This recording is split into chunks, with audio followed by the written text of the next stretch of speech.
Bienvenue sur le Train to Rehab podcast, le rendez-vous des sportifs qui veulent aller loin sans finir cassés. Je m'appelle Thomas, je suis kiné, coach et passionné de sport d'endurance. Ici, on parle blessures, performance, réathlétisation et même un peu de business pour celles et ceux qui vivent du sport et veulent en faire leur métier. L'objectif, te donner les clés pour mieux comprendre ton corps, t'entraîner plus intelligemment et continuer à progresser, que tu sois blessé, en reprise ou en quête de performance durable. Allez, on attaque l'épisode du jour. Salut Sean, comment tu vas ? Ça va bien Thomas et toi ? Ouais, ça va, la forme. Je suis trop content de t'avoir. Comme je t'ai dit juste avant, j'écoute ton podcast depuis des années et des années. Donc ça me fait vraiment trop plaisir de t'avoir en tant qu'invité cette fois-ci et de moi te poser des questions. En plus, je suis sûr que tu vas apporter un max de valeur à mon audience. Donc ça va être trop bien. Pour ceux qui te connaissent pas, est-ce que tu peux te présenter ? Je m'appelle Sean, j'ai 36 ans, j'habite maintenant en France depuis récemment. On a déménagé avec la petite famille, j'habitais en Suisse avant. Ça fait plus de 10 ans que je coach et ça fait maintenant quelques années que je forme également. Donc aujourd'hui, je dirais que ma casquette principale, c'est formateur pour les coachs prépa physique, kiné, autour du monde de l'endurance, tout ce qui est physiologie, tout ce qui est profilage aussi. C'est des sujets qui me tiennent à cœur, avec toujours la tangente de trouver ce qui fonctionne sur le terrain. Je pense que malgré le fait que j'adore tout ce qui est scientifique, tout ce qui est des études, tout ce qui est, encore une fois, tout ce qui est biochimie et compagnie, je pense que c'est intéressant, mais le plus important, c'est la pertinence des informations vis-à-vis de la réalité du terrain. Donc toujours essayer de traduire les choses pour que ce soit utile à l'entraînement et faire en sorte qu'on puisse améliorer notre pratique, qu'on soit sportif, qu'on soit coach. L'idée, c'est d'apporter un maximum de clés parce qu'à mon avis, l'endurance, ça fait partie de la perf, ça fait partie de la vie aussi, de la santé. Et donc, il y a un champ d'applicabilité qui est énorme là-dessus. Yes, trop bien, trop bien. Et puis, c'est pour ça que je suis trop content de t'avoir aussi, c'est parce que tu arrives à expliquer des choses qui peuvent paraître compliquées et tu arrives à les amener vers des choses qui sont simples. Et je pense que ça va totalement correspondre à mon audience. Et ce truc de mettre en application sur le terrain, c'est quelque chose qu'on va essayer de faire là pendant les 2 prochaines heures. Donc ça va être trop, trop bien. T'es sportif aussi ? Est-ce que Ouais. tu prépares des objectifs là prochainement ? J'ai pas d'objectif à part reprendre toutes les activités possibles et imaginables en pleine santé. J'ai eu quelques soucis au niveau de mon dos pendant pas mal d'années, ce qui m'a largement restreint dans ma pratique sportive. À la base, quand j'étais jeune, j'ai fait du foot, j'ai fait du rugby, j'ai fait des sports de combat et j'ai fait du crossfit, j'ai fait de l'haltérophilie, j'ai fait du rameur indoor, donc j'ai touché un petit peu à tout. Mais c'est vrai que les dernières années, je me suis pas entraîné autant que je souhaitais. Donc là, tout va beaucoup mieux qu'avant. Je suis en mesure de m'entraîner. J'ai repris la course à pied récemment. Je fais du renfo 3-4 fois par semaine. Je fais du cardio 3-4 fois par semaine. Ça dépend un petit peu des semaines. Donc pas d'objectif de compétition, mais voilà, reprendre la course à pied cette année vraiment sérieusement et pouvoir courir de manière ininterrompue, sans blessure ou quoi que ce soit. Je commence à bien m'amuser sur le ski erg aussi. Je prends beaucoup de plaisir sur cette machine. J'ai poncé le rameur indoor, donc j'ai plus tant d'affinité pour la machine que ça actuellement, mais on ne sait jamais ce que l'avenir nous réserve. Donc voilà, pour l'instant, course à pied, ski erg, renfo que j'adore faire. On essaie juste de toucher toutes les bases et de continuer à avancer tranquillement. Génial, trop bien. Et là, je vais te poser c'est une question que je pose à tous les invités, mais aussi à tous les sportifs que j'accompagne. C'est vraiment la toute première question. C'est quoi ton pourquoi ? Pourquoi tu t'es intéressé au sport ? Pourquoi tu as fait du sport ? Et pourquoi tu es devenu professionnel du sport en coachant des athlètes et aujourd'hui en formant des nouveaux coachs ? Donc pour moi, il y a deux facettes à cette réponse. La première, elle vient de mon enfance où j'ai toujours été encouragé par mes parents. D'ailleurs, je les remercie pour ça. Toujours été encouragé à participer à des activités sportives. Donc, je faisais partie, comme je l'ai dit, j'ai fait du judo au travers de l'école pendant une année. J'ai fait du karaté aussi. J'ai fait une année de kung-fu. J'ai fait du foot. J'ai fait de la course à pied quand j'étais jeune. Donc, j'étais tout le temps drivé par mes parents pour aller faire du sport. Et c'est quelque chose qui m'a toujours semblé naturel.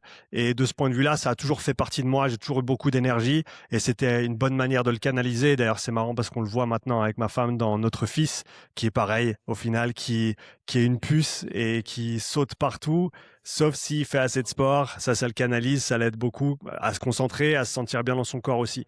Donc, pour moi, c'était une partie intégrante de ma vie. Ça fait partie intégrante de ma vie depuis que je suis enfant. Et après la transition sur tout ce qui est coaching, c'était de la curiosité. Honnêtement, c'était de la curiosité parce que ça m'intéressait de comprendre le pourquoi du comment le corps fonctionnait, qu'est-ce qu'on pouvait mieux faire pour s'entraîner. C'est une période où je jouais au rugby, où je faisais gentiment la transition sur le CrossFit et je passais mon temps à écouter des podcasts sur la préparation physique. Je faisais de la peinture en bâtiment à l'époque et donc j'étais sur des échelles H24 à peindre des maisons et des bâtiments et c'était l'opportunité parfaite pour écouter des podcasts. Donc tout ce que je pouvais écouter sur le sport, je l'écoutais et c'est grâce à ma femme. Un jour, elle me dit: Sean, c'est cool toutes ces études et toutes ces recherches que tu fais de ton côté, mais pourquoi t'en fais pas quelque chose? Je me rappelle, je me promenais dans le bus avec des gros bouquins de prépa physique comme la science, c'était quoi? Science and Practice, la science et la pratique du renforcement musculaire de Zatsursky et Kramer, des bouquins comme ça que je me trimballais dans le bus pour aller au boulot. Et c'est elle qui m'a encouragé à faire cette transition vers quelque chose au final auquel je pensais toute la journée, que ce soit au sport, que ce soit au boulot, que ce soit en allant ou en revenant du boulot sur mes pauses de midi. Et donc, c'est toujours quelque chose qui a été en moi. Et donc, cette curiosité de comprendre, c'est aussi aujourd'hui ce qui m'anime d'un point de vue de la compréhension des choses, des connaissances. Et maintenant, je dirais que depuis récemment, j'ai vraiment passé un pas dans le monde de la transition. J'ai passé un pas dans le monde de la formation, pardon. Et là, mon objectif, c'est maintenant, avec les connaissances et les compétences que j'ai développées ces 10 dernières années en tant que coach et ces 20-25 dernières années en tant que sportif, c'est comment est-ce que je peux mieux m'exprimer, mieux communiquer et mieux transmettre à ceux et celles qui veulent en savoir plus, à ceux et celles qui veulent appliquer ces choses-là sur le terrain. Donc, ce qui est intéressant, c'est que c'est des nouvelles facettes qu'on découvre en fait à ces métiers. C'est un petit peu comme quand tu passes de sportif à coach. Très souvent, hein, on devient coach parce qu'on est passionné par le sport et on se rend compte assez rapidement, alors pour certains plus rapidement que d'autres, que c'est pas le même métier en fait, que ça n'a rien à voir de s'entraîner et coacher quelqu'un à s'entraîner. Alors bien entendu, il y a une plage de points communs qui est assez importante. Forcément, tu as tous les concepts d'entraînement, tous les concepts d'apprentissage de compétences. Forcément, l'expérience que tu as en tant que sportif va te servir en tant que coach, mais il faut développer en gros une caisse à outils qui est quand même différente pour devenir coach et pour être bon en coaching. Tu ne peux pas juste être un très bon athlète ou simplement aimer t'entraîner et boum, ça veut dire que tu vas être très très bon dans le coaching, la communication, l'accompagnement. Et c'est pareil en fait avec la casquette de formateur que j'ai aujourd'hui, c'est me poser des questions plus profondes sur comment est-ce que j'organise mes contenus, comment est-ce que je communique différents concepts, qu'est-ce que je peux faire pour engager les apprenants. Et ça, encore une fois, c'est de la découverte pour moi, c'est de l'apprentissage. Donc, une envie perpétuelle de s'améliorer, d'apprendre, de se développer. Je dirais que c'est ça qui m'anime au fond. Et hier, c'était le coaching. Aujourd'hui, c'est la formation. Qui sait ce que ce sera à l'avenir, mais quoi qu'il arrive, on kiffe et on met un pied devant l'autre. Yes, génial. Et du coup, par où tu as commencé? Tu as commencé à coacher direct ou alors, tu as lancé ton podcast? Ça fait combien de temps que tu as le podcast? Parce que j'ai l'impression que ça fait, là, tu m'as dit que ça fait 10 ans que tu coaches, mais j'ai l'impression que ça fait plus longtemps encore que tu es dans le milieu. Tu as commencé par Le où? podcast, ça fait 6 ans maintenant, sauf erreur. OK. C'était fin 2019 que j'ai commencé. Donc 2025, ouais, ça fait tout juste 6 ans. Donc ça fait un petit bout de temps déjà. Et ouais, comme je t'ai dit, coaching, j'ai commencé à coacher il y a un peu plus de 10 ans au Canada. OK, ça roule. Et qui est-ce que tu coachais à tes débuts? Début, c'était du coaching de groupe dans différentes salles à Vancouver. Après une année et demie, j'ai transitionné sur du coaching privé et j'étais en full temps indépendant. Avant ça, comme je t'ai dit, je faisais du coaching de groupe et du coaching privé. J'avais quelques-uns de mes clients à moi, quelques clients à la salle. Et donc, voilà, c'était mes débuts, donc il fallait bien faire ses armes. Mais ouais, assez rapidement, je me suis retrouvé comme coach indépendant, je louais du temps dans une salle et j'avais mes clients, j'avais une semaine bien remplie et à ce moment-là, on avait décidé de revenir, habiter en Suisse avec ma femme et notre fils. Donc c'était une grosse transition aussi de ce point de vue-là, mais voilà, 10 ans dans le coaching et quelques bonnes années maintenant dans la production de contenu aussi. Yes et du coup, heu, tu es plutôt, polyvalent dans le coaching. C'est-à-dire que tu t'es pas forcément spécialisé dans une discipline. Tu coaches des coureurs, tu as coaché des clubs de rugby, des athlètes en crossfit. Tu bien toi cette polyvalence-là? Ouais, je pense que c'est toujours quelque chose qui m'a bien convenu. Alors, de par simplement déjà mon parcours personnel et professionnel. Personnel parce que j'ai touché à plein de disciplines sportives différentes, des sports de puissance comme l'haltérophilie, à des sports de puissance endurance, on va dire, comme le rameur, la course à pied que je faisais beaucoup avant le rugby. Et dans le rugby, c'était vraiment quelque chose un de mes points forts, hein, c'était les cannes, c'était la capacité cardio. Et c'est vrai que depuis que j'ai commencé à coacher, ben, j'ai commencé avec du coaching, on va dire coach sportif, donc plutôt coaching santé, quelques personnes qui avaient des objectifs sportifs. À mon retour en Suisse, j'ai vraiment basculé dans la préparation physique avec le club de rugby notamment, l'académie suisse de rugby aussi.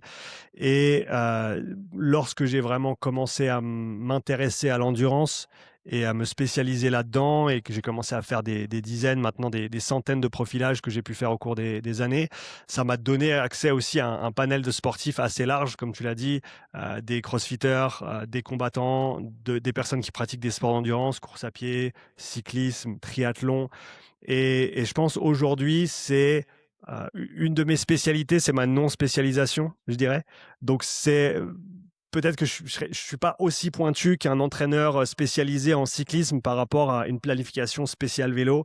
Je suis clairement pas aussi pointu qu'un coach CrossFit dans la planification de séances de CrossFit et tous ces détails-là. Par contre, ce que j'ai développé au cours des années, de par ces expériences transversales, c'est une vision globale. C'est une vision globale, c'est une compréhension globale des concepts, c'est une compréhension globale de l'application de différents concepts d'endurance et de planification dans différents sports avec aujourd'hui, je dirais pour moi, le maître mot, c'est l'individualisation. Donc, c'est le fait de savoir avec qui tu travailles, savoir poser les bonnes questions et savoir établir un profil cohérent de la personne. Parce qu'au final, on pose souvent des questions sur il faut combien de zone 2, combien de séances d'endurance dans la semaine pour progresser. Mais au final, tout revient à la personne et ce dont elle a besoin et ce qu'elle fait maintenant. Ça, c'est quelque chose qu'on oublie souvent, mais au final, la personne que tu coaches ou que tu vas coacher, elle a la majorité des réponses dont tu as besoin pour faire du bon boulot si tu sais poser les bonnes questions. Et donc ça, je dirais que c'est mon prisme actuel, c'est une vue transversale de l'entraînement et notamment de l'endurance pour essayer de pas de donner des recettes toutes faites aux coachs avec lesquels je bosse, pas leur donner 10 programmes différents pour 10 sports différents, mais développer une capacité à réfléchir, développer une capacité à envisager l'entraînement de manière globale, à poser les bonnes questions, à contextualiser les informations et savoir, voilà, dans ce cas-là, pour ce débutant, bah, je vais plutôt faire ça.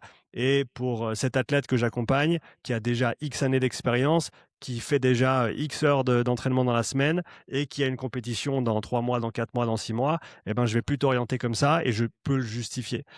Donc c'est clairement, je pense que j'ai on va dire, j'ai des créneaux de spécialité, mais j'ai, de par mon expérience, une vision assez large de l'entraînement. Comme j'ai dit, j'ai fait quelques années d'haltérophilie, du renforcement, on va dire, pur avant ça.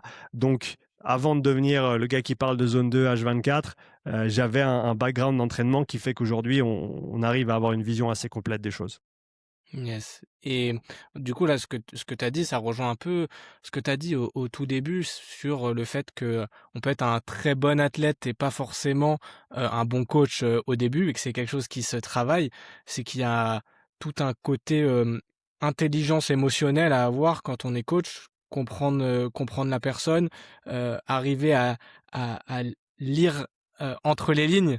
C'est quelque chose que j'ai beaucoup remarqué, dans ma pratique, du coaching. Heu, cette compréhension-là de la personne est très intéressante et tu t'es formé là-dessus? C'est pas quelque chose dans lequel je me suis formé de manière, disons, académique. Déjà, j'ai suivi très, très peu de formations académiques en tant que telles, Ah, Sean, et j'ai Petite interruption pour te dire que si tu cours régulièrement, il y a de fortes chances que tu sois dans une de ces trois situations. Tu es blessé et tu ne sais pas comment reprendre sans rechute, tu t'entraînes beaucoup mais tu stagnes, ou tu doutes en permanence de ce que tu fais à l'entraînement. Dans les trois cas, le problème, c'est rarement la motivation, c'est souvent l'absence de cadre. Et c'est pour ça que j'ai créé Train to Rehab, un cadre structuré pour progresser sans douleur et avec logique. Tu as deux options. Train to Restart si tu es blessé, et Train to Perform si tu n'es pas blessé et que tu veux progresser. L'objectif, ce n'est pas de te rendre dépendant, c'est de te rendre autonome. Donc si tu veux voir comment c'est organisé, le lien est en description. yes et du coup, ça rejoint ce que tu disais au tout début sur le fait qu'on peut être un super athlète, mais que on n'a pas forcément la capacité de transmettre, voilà, nos connaissances à un autre athlète. C'est quelque chose qui se travaille. Est-ce que toi, tu l'as travaillé, tu t'es formé là-dessus ou c'est quelque chose qui est venu naturellement avec l'expérience? C'est vrai que c'est des compétences qui sont pas, nécessairement là tout de suite. J'ai eu la chance dans mon passé personnel, j'ai fait l'armée en Suisse pendant 1 année et demie. J'ai gradé et donc j'avais, 150 soldats à gérer, au quotidien en tant que sergent-major. C'était mon grade à l'époque. Donc tu bras droit du commandant de compagnie. Ça veut dire que tu es responsable de tout ce qui se passe en caserne pour une compagnie complète, tous les jours. Donc, lever tout le monde, parler aux responsables de chambre, envoyer les gens au bon endroit au bon moment, s'assurer qu'ils vont manger leur petit déj au bon moment, les mettre en rang, sur la place d'appel, les céder au commandant de compagnie qui les cède ensuite à leurs, lieutenants respectifs pour qu'ils aillent bosser sur le terrain. Et ça, c'était très formateur pour moi. Donc déjà, de ce point de vue-là, communiquer avec un groupe, c'était pas du tout un souci parce que j'étais capable de gérer, pas mal de monde à la fois. Et donc là-dessus, je me suis tout de suite senti à l'aise. Et ça, je pense que c'était clairement une carte que j'ai développée assez tôt par rapport à ça.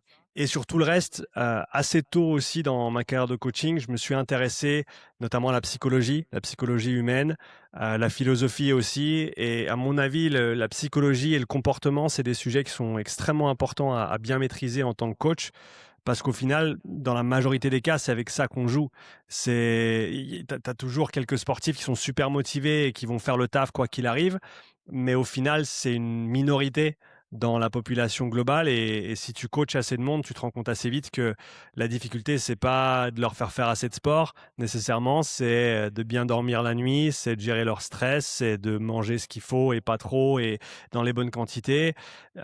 Et au final, donc, je me suis formé un peu en autodidacte là-dessus pendant des années, parce que j'ai vu que c'était important et parce que j'ai vu que c'est avec ça que j'arrivais à avoir des bons résultats aussi, que développer un bon relationnel, savoir communiquer avec les gens, comprendre quels sont leurs modes de communication et de fonctionnement, comment est-ce que tu peux les tirer vers le haut, comment est-ce que tu leur parles quand il faut les pousser un petit peu.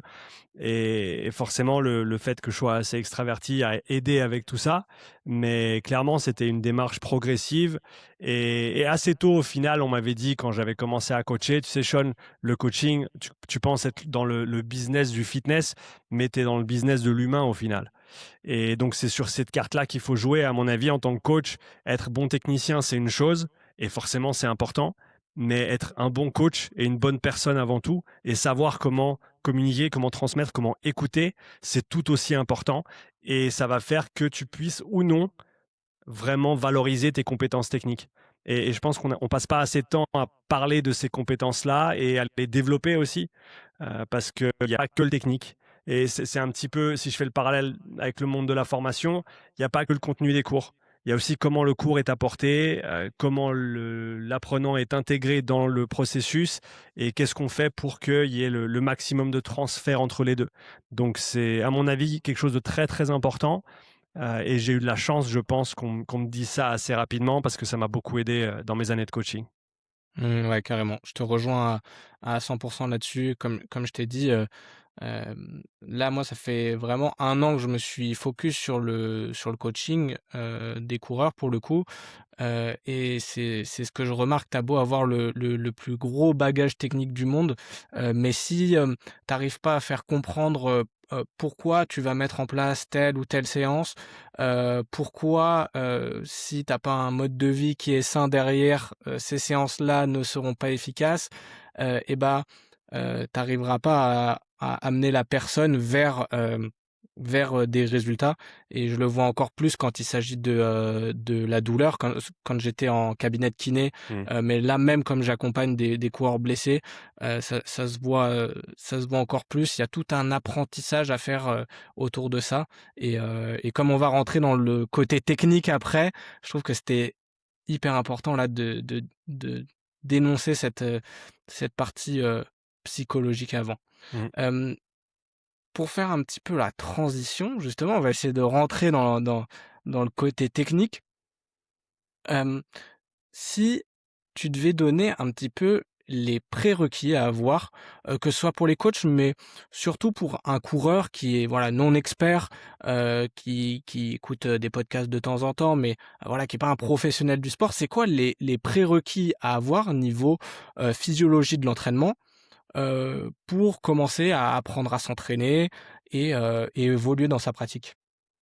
Pour moi, il y a 2 concepts qui sont fondamentaux pour l'endurance et encore une fois, c'est les choses que j'essaye au quotidien de mieux structurer et de mieux amener, donc ça me fait un exercice de plus avec toi aujourd'hui et j'espère que ça résonnera avec les auditeurs.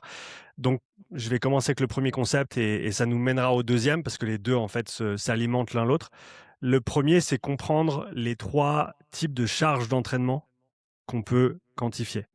Donc, quand on dit charge d'entraînement, il y a 2 versants. C'est forcément ces 2 côtés de la même pièce, mais il y a ce qu'on appelle la charge externe et la charge interne. La charge externe, c'est le travail que tu fais, littéralement ton rendu d'effort. Donc, ça va être typiquement mesuré en vitesse quand on parle de course à pied, en minutes par kilomètre. On utilise assez souvent l'allure en course à pied, mais on va utiliser les kilomètres-heure aujourd'hui pour avoir une échelle qui est linéaire, et je pourrais détailler ça après si tu le souhaites. Donc, si on prend le parallèle avec le vélo, c'est les watts, c'est la puissance. D'accord? Donc ça, c'est la charge externe, c'est le travail que tu produis. Et en réponse à cette charge externe, il y a un certain coût associé avec ce que ton corps doit fournir en interne. Et donc ça, c'est la charge interne. Maintenant, ce qui est intéressant, c'est que cette charge interne, on peut la diviser encore en 2. Okay, on a la charge interne dite physiologique. Donc, on va pouvoir mesurer une fréquence cardiaque, des lactates sanguins, une VO2, etc. Donc, ça, c'est la part, disons, mesurable, quantifiable. Et on a une autre part de la charge interne qui est la charge interne perceptive. C'est ce que tu vas ressentir. Donc là, elle est perçue, elle n'est pas mesurable depuis l'extérieur, mais toi, tu peux la mesurer en te posant la question à quel point cet effort est dur entre 1 et 10. C'est une échelle qui est très très simple à utiliser, ce fameux RPE. D'accord? Et donc, on a cette triade et ces 3 paramètres qui sont énoncés par Steven Seiler, qui est un des grands monsieur du sport d'endurance et de la recherche, notamment en endurance, et qui parle depuis quelques années maintenant de performance, physiologie, perception, les 3 P. Et donc, performance, c'est la charge externe. Physiologie, c'est la charge interne physiologique. Et perception, c'est la charge interne perçue. Donc, déjà, bien comprendre ces trois cases et qu'est-ce qu'elles veulent dire. Et typiquement, je sais que plus tard, on parlera un petit peu de profilage. Un des objectifs du profilage, ça va être d'associer une charge externe et une charge interne. Comprendre pour 15 km/h, qu'est-ce que ça veut dire au niveau interne du corps? Parce que 15 km/h, c'est pas pareil pour tout le monde. Ça peut être de la très haute intensité pour certains, de la moyenne intensité pour d'autres, voire de la basse intensité pour des machines de guerre en endurance.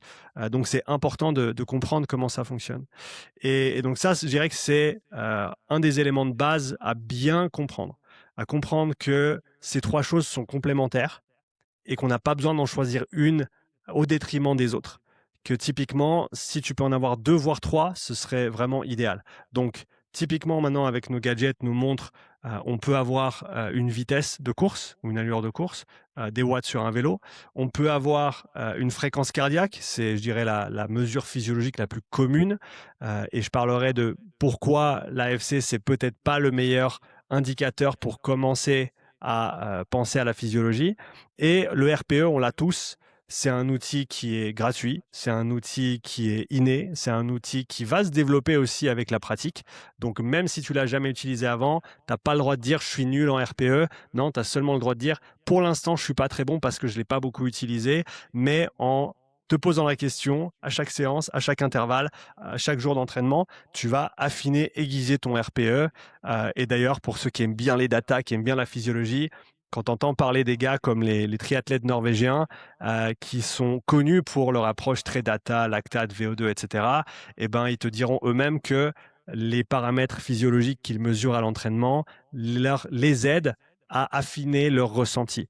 Parce que le jour de la course, tu n'as pas tes mesures de lactate, tu n'as pas ton masque de VO2, c'est toi, ta tête, et il faut aller au combat, et il faut savoir se gérer, il faut savoir lire les signaux que te donne ton corps. Donc ça, à mon avis, c'est extrêmement important. Donc maintenant qu'on a bien maîtrisé ce côté des charges d'entraînement, on peut penser à la manière, encore une fois, dont s'articulent pas les charges nécessairement, mais l'état interne du corps. L'état interne du corps, on peut faire le parallèle avec les différents états de la matière. Et l'eau, c'est l'exemple le plus simple. Donc, quand tu as de l'eau à température ambiante, disons à 20 degrés, donc elle est sous forme liquide, ok. Et on va, par exemple, rajouter 30 degrés. Ok, donc on va la mettre sur la plaque, on va mettre ça dans une casserole et on va chauffer l'eau. Elle va passer de 20 degrés à 50 degrés Celsius. On a rajouté 30 degrés de température, on peut prendre ça comme l'intensité, mais on n'a pas changé d'état. Par contre, si l'eau était déjà à 85 degrés et qu'on rajoute 30 degrés, donc la même augmentation de cette intensité, qu'on pourrait comparer presque à la charge externe, et bien là, cette fois-ci, on a un changement d'état entre 85 et 115 degrés. D'accord ? On a notamment le passage de l'état liquide à l'état gazeux. Et ce qui est intéressant, c'est qu'on a un changement d'état interne au niveau du corps qui est similaire, ou en tout cas un parallèle qu'on peut faire avec ça. Et on a les 4 états de la matière, solide, liquide, gazeux et le plasma, une fois qu'on dépasse 16 000 degrés à peu près. Et dans le corps, il y en a 3. Il y a 3 états internes distincts et typiquement, ils vont être départagés par ce qu'on appelle les seuils. Le premier seuil départage la basse et la moyenne intensité. Le deuxième seuil départage la moyenne et la haute intensité. Et pour définir ces termes d'état interne, on peut dire qu'à basse intensité, en dessous du premier seuil, on a un état interne qui est stable au niveau local. Ça veut dire qu'au niveau musculaire, au niveau cellulaire, on a cette homéostasie, cet équilibre qui est maintenu avec succès, le corps essayant toujours d'utiliser le minimum de ressources possibles. Donc, s'il n'a pas besoin de mobiliser au niveau métabolique le corps complet et qu'il peut juste se contenter d'utiliser, par exemple, tes membres inférieurs sur de la course à pied, ça va lui coûter moins cher. Donc, il va utiliser ce qu'il peut jusqu'à une certaine charge externe, jusqu'à une certaine intensité, où il va devoir switcher, où il va ne plus pouvoir juste dépendre des membres inférieurs. Et maintenant, le corps complet va être sollicité au niveau métabolique. Et donc là, on va parler d'équilibre global. On avait un équilibre local avant, là on parle d'équilibre global. Donc ça, c'est la moyenne intensité. Et la transition entre la moyenne intensité et la haute intensité, ce fameux deuxième seuil, c'est quand on passe d'un état interne global stable à une perte de l'équilibre interne parce qu'on ne peut plus stabiliser ces processus métaboliques, ce qui fait qu'on a vraiment 3 plages d'intensité différentes, 3 niveaux d'intensité si on veut. Et pour les énoncer de manière encore plus simple, on peut dire qu'il y a des efforts qui vont être faciles, des efforts qui vont être soutenus et des efforts qui vont être difficiles. Et à mon avis, si en tant que coureur sportif, peu importe ton niveau, tu comprends les 3 types de charges d'entraînement, la charge externe et la charge interne d'un côté physiologique, de l'autre côté perçue, et ce spectre d'intensité, comme on l'appelle, donc les 3 différents états internes que tu vas manifester selon l'intensité de l'effort, selon ton état de fatigue aussi et la durée d'un effort, déjà là, on a 2 concepts très très puissants qu'on va pouvoir utiliser dans la planification, qu'on va pouvoir utiliser dans l'entraînement pour faire du meilleur boulot, pour réguler ses séances, pour savoir dans quelle direction il faut aller et essayer de vraiment individualiser ce travail. Super. Très, très clair, Sean. Et avant qu'on voit comment est-ce qu'on fait pour, justement se tester et comment définir ces domaines d'intensité, Du coup, pour un coureur débutant, là, les outils de base dont il a besoin, ça va être, si on résume bien, déjà, le premier, c'est sa tête, savoir réfléchir, une montre avec un chrono, une distance, peut-être avoir une piste d'athlée pas loin, si on a envie de travailler vraiment sur que le côté prépa, physiologie, préparation physique, et peut-être une ceinture cardio. Je pense que la ceinture cardio, si tu l'as, c'est intéressant, mais il faut bien comprendre qu'est-ce que tu mesures. Et je pense une des difficultés aujourd'hui, c'est que il faut comprendre que la fréquence cardiaque, par exemple, au même titre que le RPE, hein, va augmenter de manière linéaire avec l'intensité.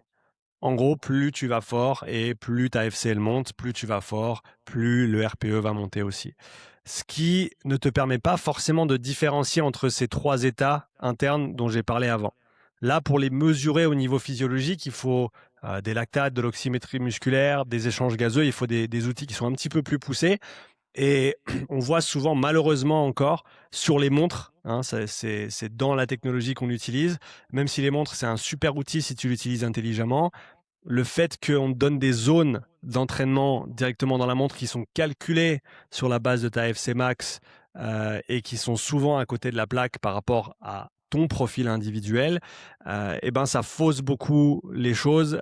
J'ai plusieurs messages sur Instagram par semaine de gens qui me demandent je suis en zone 4 sur ma montre alors que je fais de la zone 2 et puis je peux parler facilement et puis j'ai un RPE qui est bas, qu'est-ce qui se passe? Ou inversement, et parce qu'en fait on pense que la montre elle te donne des zones d'intensité qui sont justes pour toi, alors elle te fait un calcul et elle te donne ce qu'elle a, mais c'est très souvent à côté de la plaque. Donc l'AFC, tu peux la mesurer en tant que débutant, mais à mon avis, il ne faut pas y assigner trop d'importance, surtout au début quand tu n'as pas ces autres référentiels. Moi, je préférerais qu'on se concentre sur le ressenti, ton RPE, associer un RPE, donc une charge interne, à une charge externe, donc une vitesse, et comprendre cette relation. Et comprendre quand est-ce que tu passes d'un effort qui est facile à un effort soutenu, quand est-ce que tu passes d'un effort qui est soutenu à un effort qui est difficile. Et à mon avis, déjà ça va être un énorme pas en avant pour peu importe le niveau de la personne, et ça va vraiment les aider pour la suite des choses. Après, comme on l'a dit, on peut quantifier d'autres choses, mais pour moi, c'est la base. C'est avoir une mesure de charge externe. Donc, une montre va faire l'affaire, elle va te donner ta vitesse, elle va te donner ton allure et ton ressenti, qui va vraiment être une pièce maîtresse dans l'entraînement en endurance, mais qui s'applique aussi à d'autres types d'entraînement, donc c'est intéressant de le développer. Yes. Donc du coup, le cardio, un petit peu le mettre de côté à l'instant T de l'entraînement, pas forcément se focaliser dessus, se focaliser donc comme tu l'as dit sur la vitesse et sur le RPE et peut-être le garder en analyse, après la séance pour, essayer de voir voilà à tel RPE et à telle vitesse et ben voilà comment a réagi mon cœur, heu C'est ça. Moi, je le verrais comme ça, en fait. Il faut d'abord te poser la question, où est-ce que je me trouve sur ce spectre? Facile, soutenu, difficile. Associer ça avec une charge externe et ensuite regarder la fréquence cardiaque associée. Parce que sinon, tu te retrouves à regarder la fréquence cardiaque et à te demander si la FC, c'est une intensité en elle-même. C'est pas une intensité, c'est une résultante. C'est le résultat, c'est la suite de l'intensité que tu appliques. En plus du fait que l'AFC va être influencé par ton état de fatigue. Donc, l'AFC sur ton premier intervalle, quand tu fais du seuil, ça va pas être la même que sur le dernier intervalle, parce qu'il y a une dérive, accumulation de la chaleur interne, augmentation de l'inefficience musculaire due à la fatigue. On peut parler donc de l'effet de la fatigue, on peut parler de l'effet de la chaleur, de l'environnement externe. Il y a plein de facteurs qui vont jouer, de l'hydratation même aussi. Et donc, il faut savoir lire la fréquence cardiaque avec des pincettes. Hein, je ne dis pas de la mettre de côté et de ne pas l'utiliser, c'est une très très bonne valeur à regarder, mais il faut la contextualiser. Et souvent, on ne pense pas que le ressenti est aussi pertinent que ça parce que c'est subjectif et nous on aime bien l'objectif, donc on va regarder nos montres. Mais du coup, on perd littéralement cette objectivité parce que ce qu'il faut comprendre avec le RPE, c'est que ça a été longuement étudié, ça fait des décennies maintenant que c'est documenté dans la recherche. D'ailleurs, ça m'avait surpris quand j'avais commencé à creuser le sujet parce que moi, j'étais, comme tout le monde, j'étais parti côté des datas, de la physiologie, lactate et compagnie, parce que ça m'intéresse, parce que je voulais être structuré dans la manière d'approcher l'entraînement.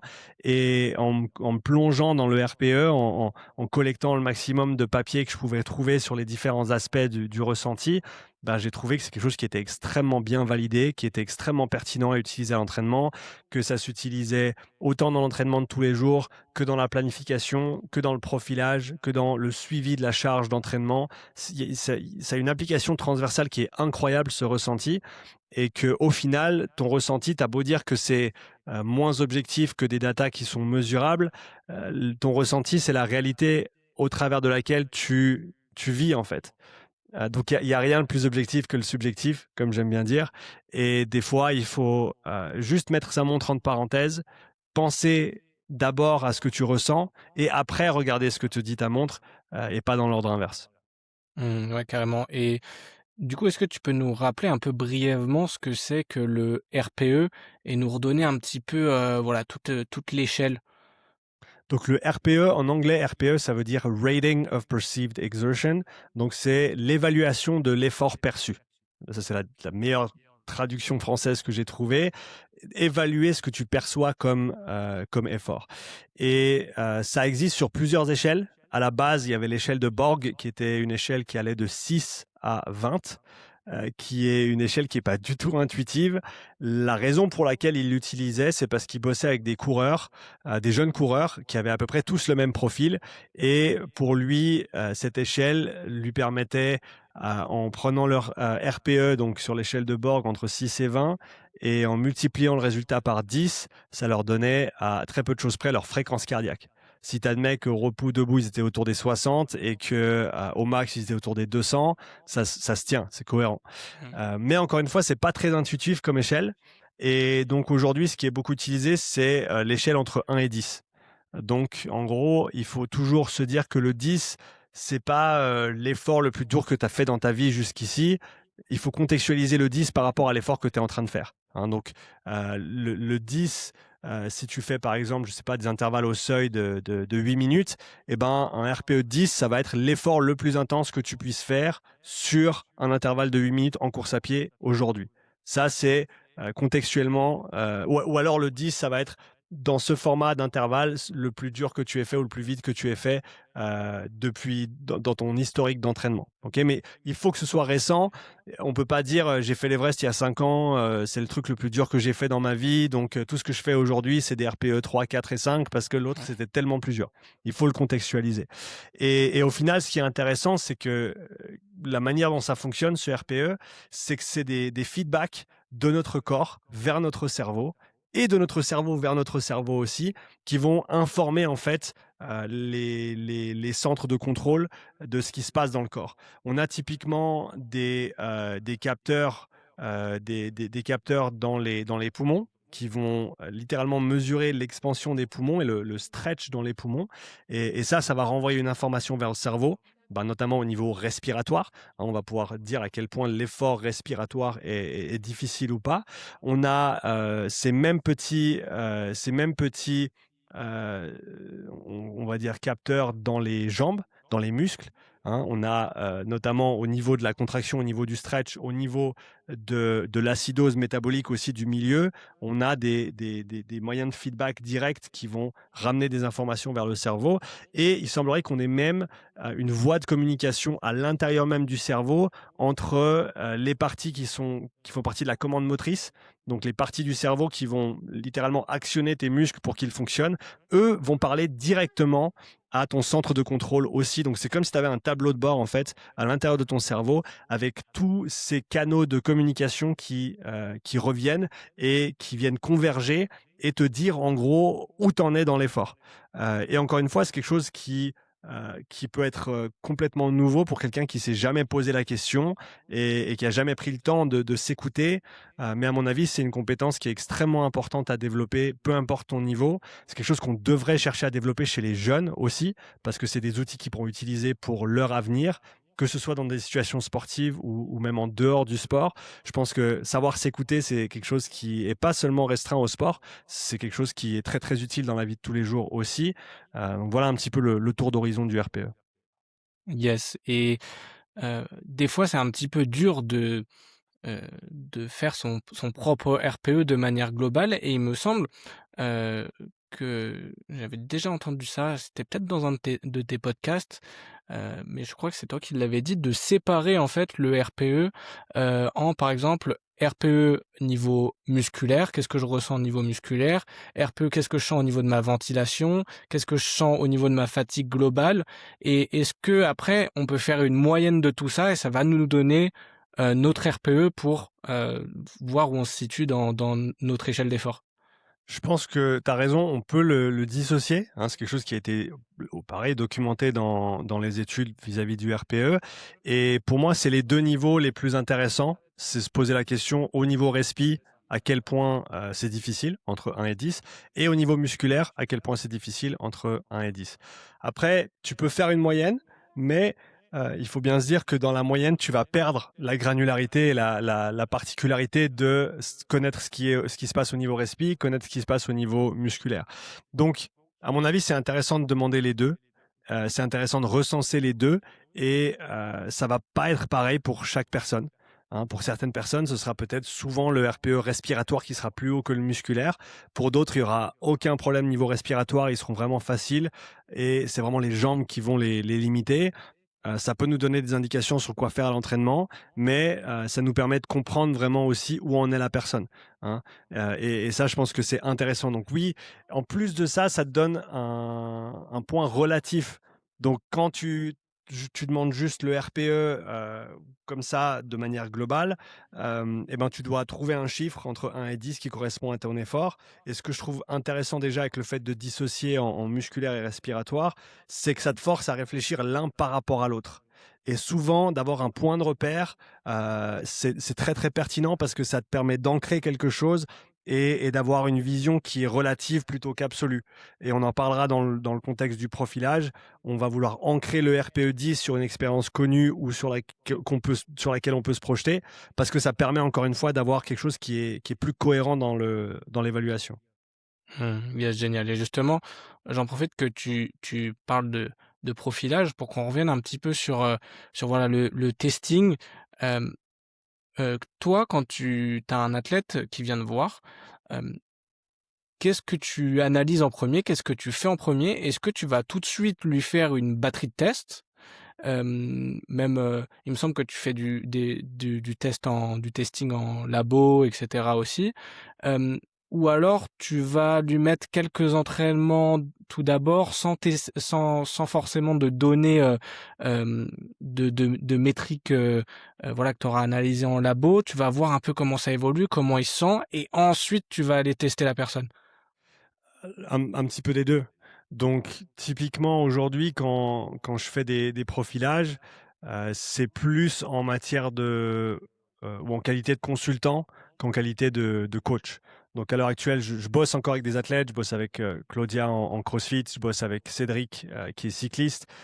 Mais autrement, je vais plutôt bosser comme, on va dire, intervenant externe, soit pour des coachs qui veulent développer leur entraînement et mieux se connaître et peut-être appliquer ces concepts ensuite à leur coacher, soit pour des sportifs, des athlètes qui veulent travailler avec moi. Et donc, oui, on va faire des tests, oui, on va mesurer des choses, mais comme tu l'as bien dit, prendre le contexte de la personne en compte. Aujourd'hui, c'est là-dessus que je me focalise au départ. C'est comprendre qu'est-ce qu'ils font maintenant. Qu'est-ce qu'ils font maintenant? Est-ce que ça fonctionne? Est-ce qu'ils progressent? Quels sont leurs objectifs? Qu'est-ce qu'ils ont fait depuis un petit moment? Qu'est-ce qu'ils n'ont pas fait depuis un petit moment? Quels sont leurs résultats d'entraînement qu'on va pouvoir extraire de ce qu'ils ont fait? Et déjà, en fait, avec ça, tu as déjà une bonne idée en fait de ce qu'ils devraient faire après, surtout s'ils progressent plus. Parce que souvent, on oublie de poser la question, est-ce que tu progresses actuellement? Et à mon avis, c'est la question la plus importante parce que ça va te dire est-ce qu'on continue comme ça parce que ça fonctionne ou est-ce qu'il y a quelque chose à optimiser, à changer, à peut-être complètement basculer sur une autre manière de s'entraîner. Et après, le test, il va venir souvent confirmer ce qu'on sait déjà de par leur historique d'entraînement et de par leurs activités actuelles et peut-être nous orienter de manière un peu plus précise sur certaines valeurs à cibler à l'entraînement. Mais après, même sur la base d'un test, on va pas juste utiliser les informations à l'aveugle par rapport à ce qu'on a trouvé. On va valider ce qu'on a fait en test sur le terrain. On va mettre en place des entraînements sur la base de ce qu'on a mesuré et voir si ça colle avec la réalité, si ça colle avec ce qu'on attend. Donc, je dirais que plus j'avance et moins je mets d'importance sur le test en isolation et plus au final il faut contextualiser le test et savoir utiliser les informations du test pour améliorer l'entraînement et pas juste regarder les résultats physiologiques sans prendre tout le reste en considération parce que c'est de loin pas le plus intéressant à mon avis. Mmh. Ouais, carrément. Et du coup, même la première question qu'on devrait se poser, c'est, heu, pourquoi on se teste? Pourquoi c'est important d'aller se tester pour progresser à l'entraînement? À mon avis, en tout cas ma démarche aujourd'hui, il y a une grande part pédagogique, le fait de comprendre comment le corps fonctionne. Donc, ce que j'ai cité au départ avec les charges externes, charges internes, mettre en relation ta physiologie et la charge externe, mettre en relation ton ressenti et ta physiologie et la charge externe. Donc pour moi, une des plus-values du test aujourd'hui, c'est, quand on parle de test d'endurance, ça va vraiment être que les gens ils comprennent qu'est-ce que ça veut dire. Qu'est-ce que ça veut dire quand on voit telle fréquence cardiaque? Qu'est-ce que ça veut dire quand je ressens tel et tel RPE? Et savoir faire le lien direct avec ce qui se passe dans mon corps et ce que ça veut dire par rapport à l'entraînement qu'on était en train de faire. Pour moi, ça, c'est la démarche première. Après, forcément, ça permet d'établir le profil individuel de la personne de manière concrète sur la modalité donnée. Ça permet d'individualiser les entraînements parce qu'on va pouvoir vraiment cibler les intensités auxquelles on veut que cette personne s'entraîne et on va pouvoir quantifier des progrès dans le temps. Alors, tu n'as pas forcément besoin d'un test pour quantifier des progrès, parce que si tu regardes les datas d'entraînement, si tu regardes des séances de tests, où chaque entraînement est un test au final, si tu sais ce que tu regardes et tu sais ce que tu fais, mais ça peut venir rajouter une dimension, disons, générale.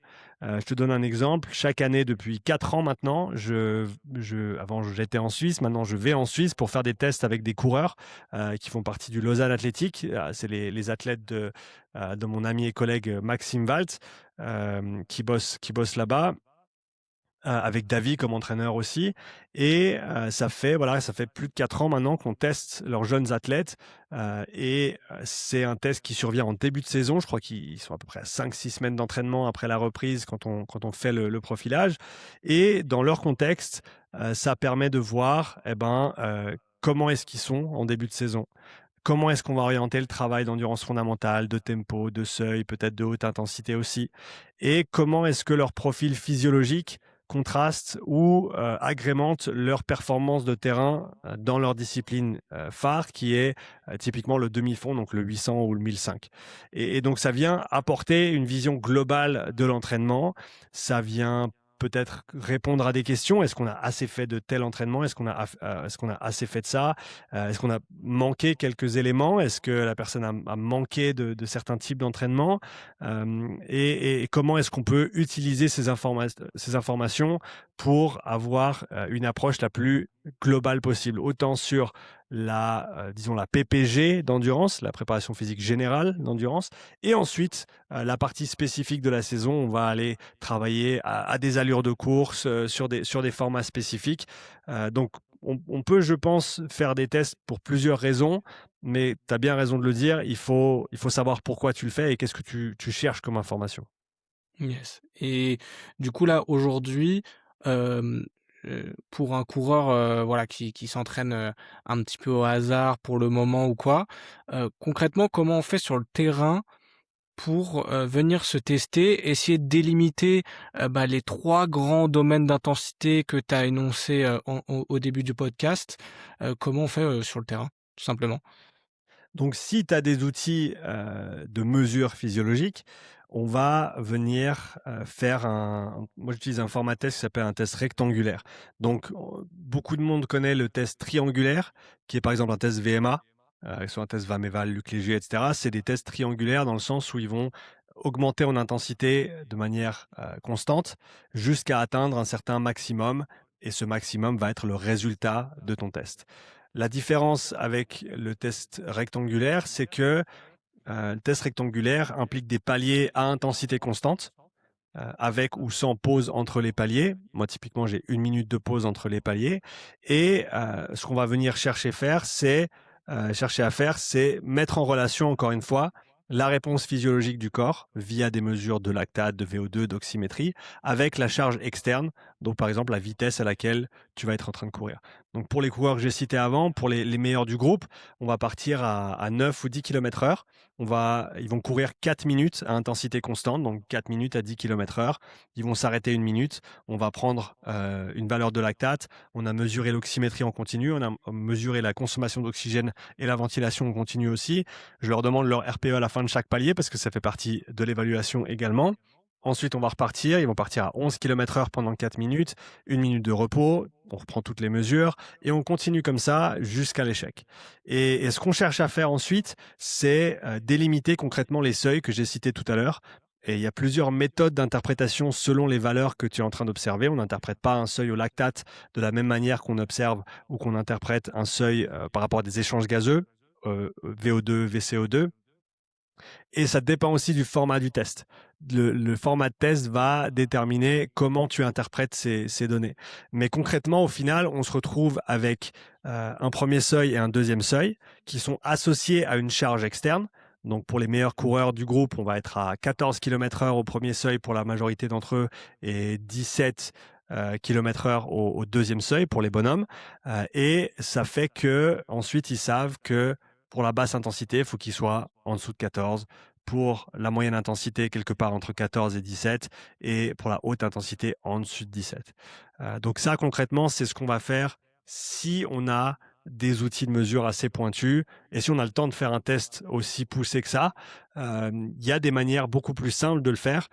Et ça, c'est un format de test que j'ai adapté et que j'ai développé au fil du temps parce que on me disait ouais mais Sean, moi j'ai pas de mesure de lactate, comment je fais? Ouais mais Sean, moi j'ai pas 1 heure pour faire un test, donc comment je fais?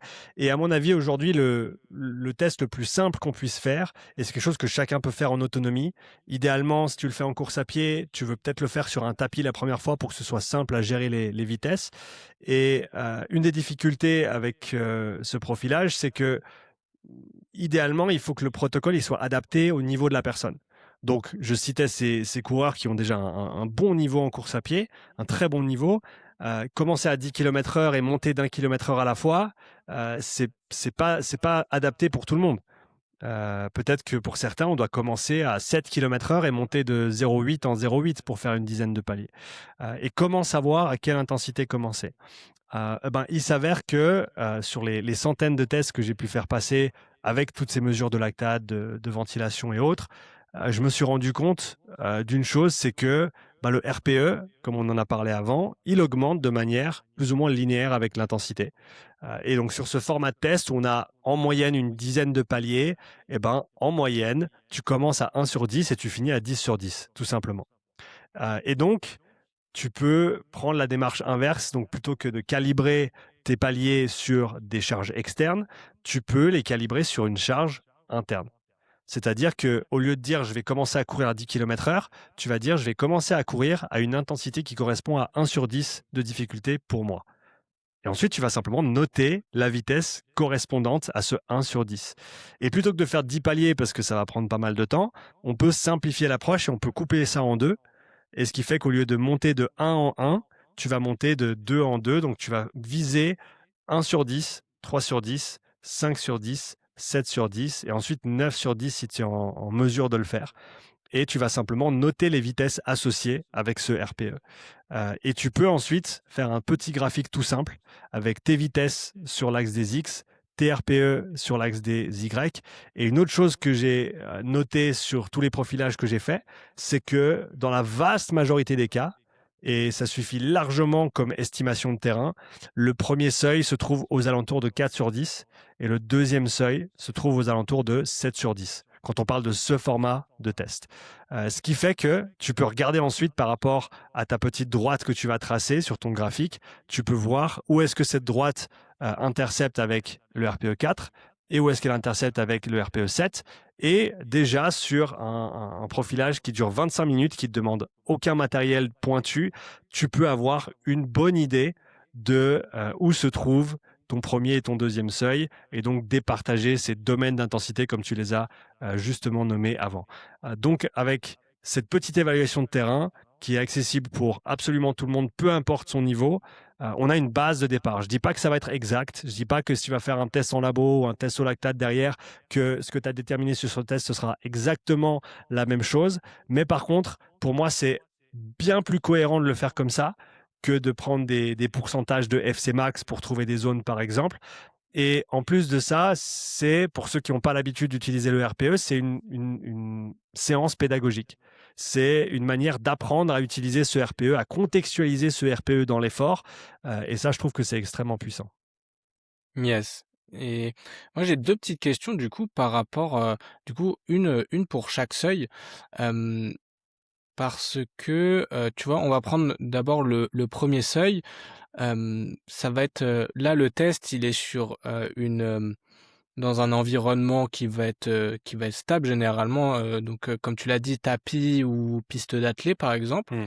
Est-ce que pour ce premier seuil, là, pour le coup, on peut, ensuite y ajouter une fréquence cardiaque, avec ce RPE-là, pour ensuite, lors de mes sorties, quand il y a du vent, quand il y a des montées, des descentes, et cetera, et ben, rester en dessous de cette fréquence cardiaque-là? Est-ce que là, dans ce cas-là, c'est pertinent d'utiliser la fréquence cardiaque? Et ma deuxième question, c'était par rapport au deuxième seuil. Je pense qu'il y aura un gros développement, enfin tu pourras faire un gros développement là-dessus. Mais moi, il y a une valeur que j'aime beaucoup et t'en parlais beaucoup. Il y a Rémi Rivet aussi qui en parle beaucoup, c'est la vitesse critique. Euh, est-ce qu'on peut utiliser ces deux éléments-là, du coup, ensuite, pour déterminer sur le terrain et lors de nos entraînements, euh, là où on se situe, en fait, par rapport à ces seuils? Donc, je commence avec la première question sur la fréquence cardiaque. Donc, comme tu l'as bien dit, on peut tout à fait, à mon avis, prendre une fréquence cardiaque associée à ce premier seuil, d'accord, en lien avec ce qu'on a fait sur ce petit profilage. Et avant de l'utiliser directement à l'entraînement, je dirais qu'il faut aller le tester sur le terrain. Donc c'est là où on va faire le lien entre le profilage et l'entraînement, c'est qu'on va pas juste prendre les mesures qu'on a établies sur le profilage et dire ben ça c'est mon profil et je vais à la lettre, au battement près, au kilomètre heure près m'entraîner par rapport à ça. Non, on va prendre ce qu'on a trouvé, l'interprétation, et on va aller la tester, la vérifier sur le terrain. Et pour moi, la meilleure manière de faire ça, ça va être de prendre quelque chose comme 90% du premier seuil que tu as trouvé, donc un petit peu en dessous, on prend toujours un petit peu de marge vers le bas, et tu vas faire une séance d'endurance fondamentale à vitesse constante de 40, 50, 60 minutes selon tes capacités, et observer ta fréquence cardiaque. Et là, on devrait voir une absence de dérive cardiaque. À savoir que si tu te trouves au premier seuil ou un petit peu au-delà, le cœur va avoir tendance à monter progressivement. C'est la dérive cardiaque, c'est normal, c'est naturel, et ça va survenir au-delà du premier seuil. Mais si on est en dessous, donc si on a bien fait notre boulot sur l'évaluation, on devrait voir une tendance de fréquence cardiaque qui est plate, qui reste la même, constante sur la séance. Et à partir de là, on a un référentiel intéressant à utiliser pour l'entraînement d'endurance fondamentale, non seulement la valeur absolue, mais surtout la tendance de la fréquence cardiaque et l'absence de dérive. Donc ça, ce serait, à mon avis, une manière cohérente d'utiliser la fréquence cardiaque à l'entraînement sur la base du profilage qu'on a fait. Et pour répondre à ta deuxième question vis-à-vis de la vitesse critique, la grande différence entre ce qu'on a fait là sur ce profilage au RPE et la vitesse critique, c'est que déjà, à mon avis, la vitesse critique, elle n'est pas forcément accessible à tout le monde de par les efforts qu'il faut faire pour la déterminer. Pour rappel, la vitesse critique, donc c'est une valeur qui vient se coller au haut du deuxième seuil pour être techniquement correct, et qui va venir être déterminée par rapport à des tests de terrain. Concrètement, tu vas faire 3 minutes à bloc tu vas mesurer la distance que tu as parcourue. Sur un autre jour d'entraînement, tu vas faire 12 minutes à bloc. Tu vas mesurer la distance parcourue. Il y a des calculs qui existent qui sont assez simples à trouver en ligne pour calculer ta vitesse critique. Et ça va te donner ton deuxième seuil. Donc, il y a un prérequis, le fait de pouvoir se donner à fond sur un effort en course à pied, dans ce cas-là, sur 3 minutes et sur 12 minutes, ce qui n'est pas le cas de tout le monde. Tu prends des débutants, tu prends des personnes qui ne sont pas accoutumées à faire de la haute intensité, qui sont peut-être pas capables d'encaisser ce genre d'effort, eh ben, ça va pas être approprié pour eux.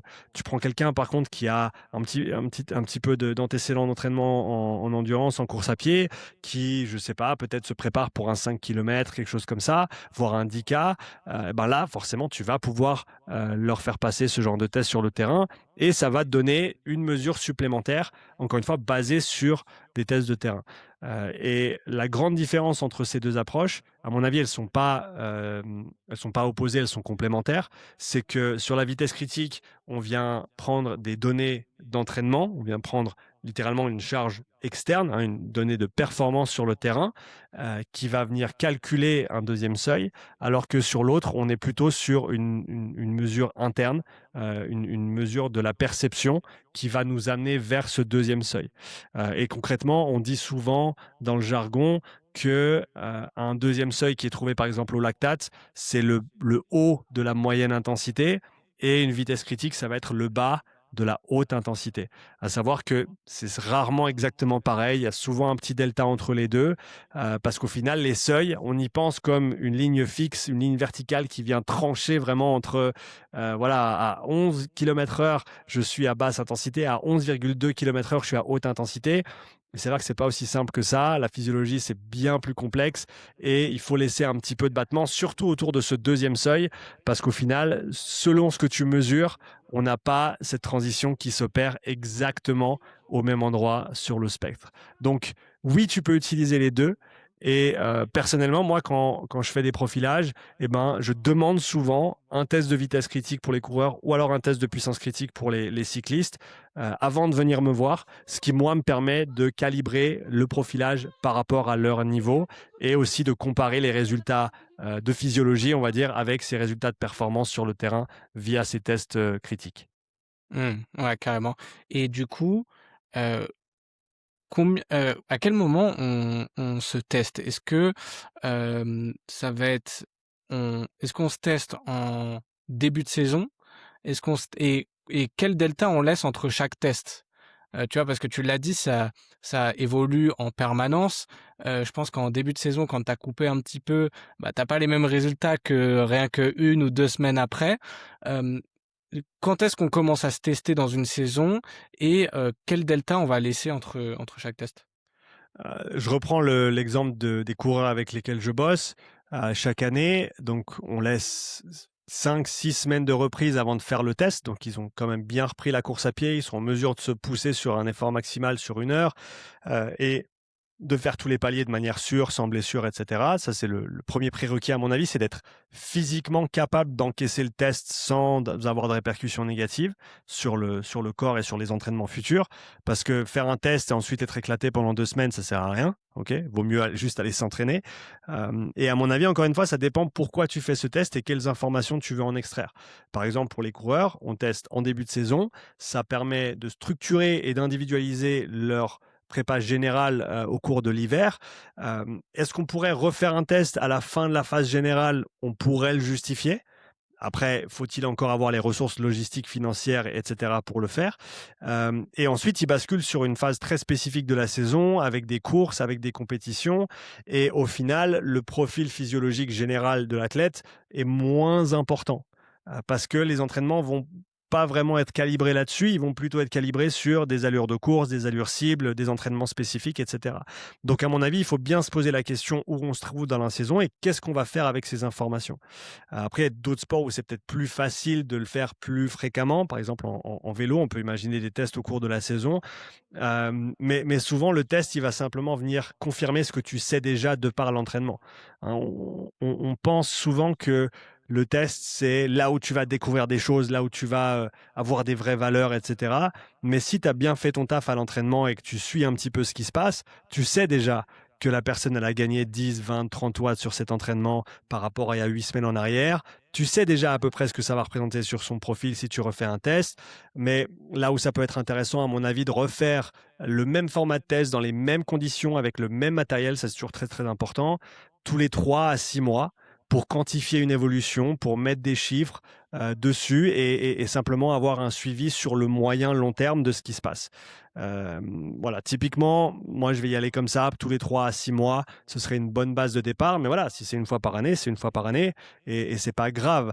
Et il y a aussi le jeu de se dire, faut pas forcément juste vouloir se tester au moment où tu auras les meilleurs résultats de test, parce qu'à ce moment-là, tu fais juste le test pour performer sur un test, et c'est pas le but. Le but, c'est de savoir où tu te trouves maintenant pour ajuster tes entraînements à venir. C'est pas de dire ouais, moi j'ai la plus grosse VO2, ouais, moi j'ai le plus gros seuil, parce qu'au final, c'est pas vraiment ça qu'on vient chercher. Donc, à mon avis, en reprise, après quelques semaines de reprise, ça peut être super intéressant parce que ça va nous permettre de bien calibrer le travail qui va suivre, ou à la suite d'une certaine phase spécifique où on a voulu bosser ses qualités physiologiques, ça peut être pertinent de retester aussi. Donc du coup, voilà, surtout en début de saison ou début de préparation, on va dire, pour avoir un repère et ensuite, on fait en fonction, bah, des résultats à l'entraînement, des résultats en course aussi. C'est ça. On peut, enfin, on va arriver à déterminer un petit peu les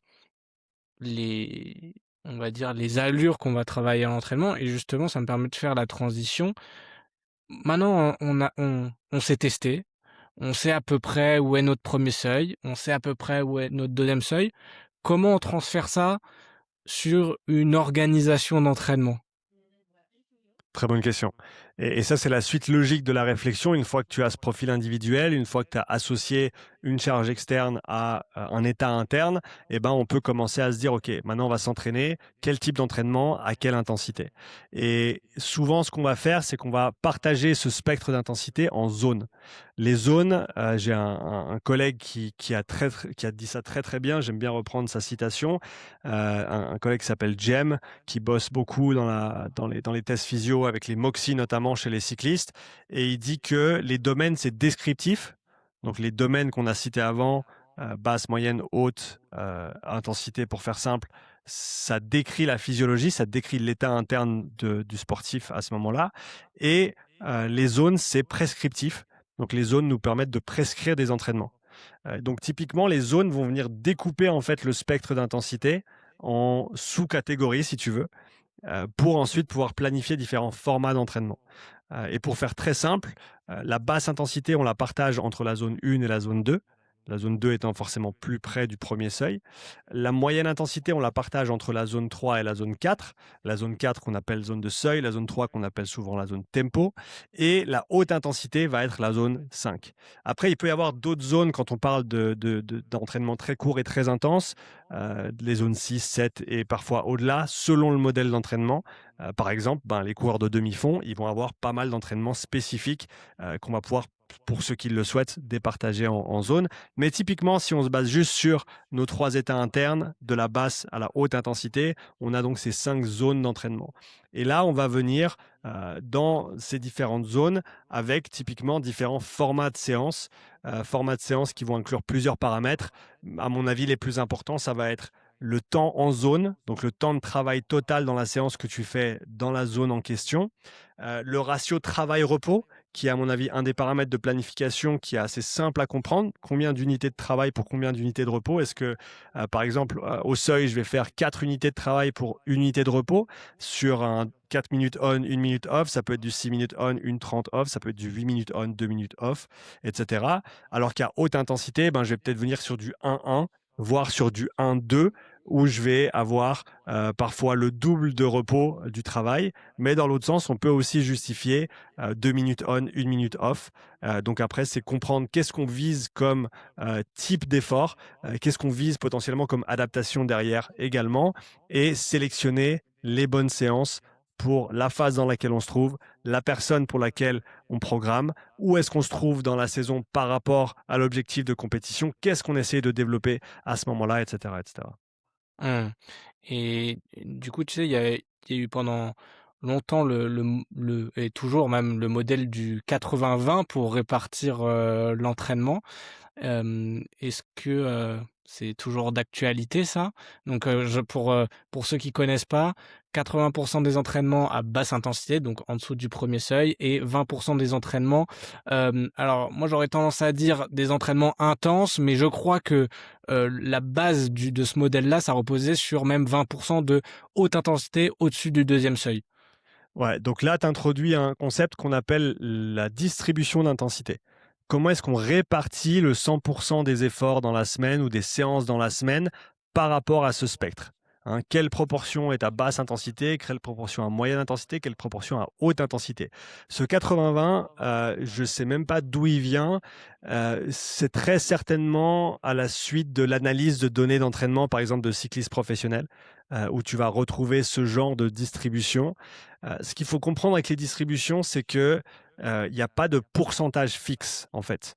Et ça, tu peux aller lire des papiers sur la distribution d'intensité. Ils sont très, très clairs là-dessus. C'est pas des pourcentages, c'est des quantités relatives, c'est de la proportionnalité. Ce que je veux dire par là, c'est que ce que tu as décrit, c'est une distribution dite polarisée, où on va avoir une grande proportion de basse intensité, une plus faible proportion de haute intensité et une encore plus faible proportion de moyenne intensité, voire pas du tout. Ça, c'est la définition même d'une distribution polarisée. Okay. Et on a le cousin, on va dire, qui s'appelle la distribution pyramidale, où là, on va aussi avoir dans les sports d'endurance typiquement une plus grande proportion à basse intensité, une moindre proportion à moyenne intensité et une encore plus faible, voire nulle proportion à haute intensité. Donc c'est important de ne pas mettre des pourcentages sur ces proportions et de comprendre que c'est juste, juste une répartition globale dans la semaine, voire même dans le bloc d'entraînement. Hein. Parce que sur une semaine, peut-être que je veux faire un rappel de VO2, alors que je suis plutôt dans une phase pyramidale et je travaille plutôt du tempo, du seuil et de la basse intensité. Et ça ne veut pas dire que je switch complètement, donc on garde toujours une vue d'ensemble. Et là-dessus, c'est important de comprendre que il y a très peu qui jouent sur la séance en elle-même, au final. C'est pas les séances qui font que tu progresses, c'est l'accumulation de travail dans le temps. Et c'est surtout l'accumulation de travail dont tu peux récupérer.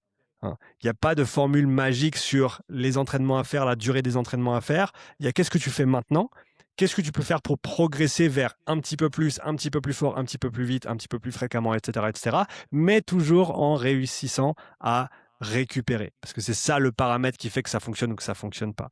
Donc le 80-20 pour moi, c'est comme tous les modèles, c'est un modèle qui est faux mais qui est utile pour comprendre la répartition, mais on ne devrait pas perte de sommeil est trop pointu sur des pourcentages. Il faut comprendre cette proportionnalité, comprendre que typiquement, une fois que tu commences à accumuler un volume hebdomadaire conséquent de travail en endurance, tu as besoin de cette base à basse intensité. Qui n'est pas le cas, à mon avis, si tu es débutant et si tu commences, par exemple, par le vélo. On pourrait très bien imaginer pour un débutant dans une semaine d'entraînement, tant qu'il est vaillant, qu'il a envie de faire le taf, qu'il n'a pas peur d'avoir un petit peu mal aux jambes et aux poumons, de faire une basse intensité, une moyenne intensité et une haute intensité dans la semaine. Okay, on est sur un modèle, disons, uniforme, une distribution uniforme, on a un petit peu de tout dans la semaine. À mon avis, c'est totalement approprié pour un débutant, surtout s'il est motivé à le faire. Je dirais pas la même chose pour un débutant en course à pied. Parce que le débutant en course à pied, il lui faut une base de basse intensité, pas parce que c'est important pour ses entraînements, mais parce qu'il faut qu'il développe la capacité à courir et à encaisser la course à pied. Sinon, on le sait très bien, si tu commences par du fractionné, dans 2 semaines, tu as des périostites, on recommence à zéro, on arrête, et puis c'est embêtant quand même.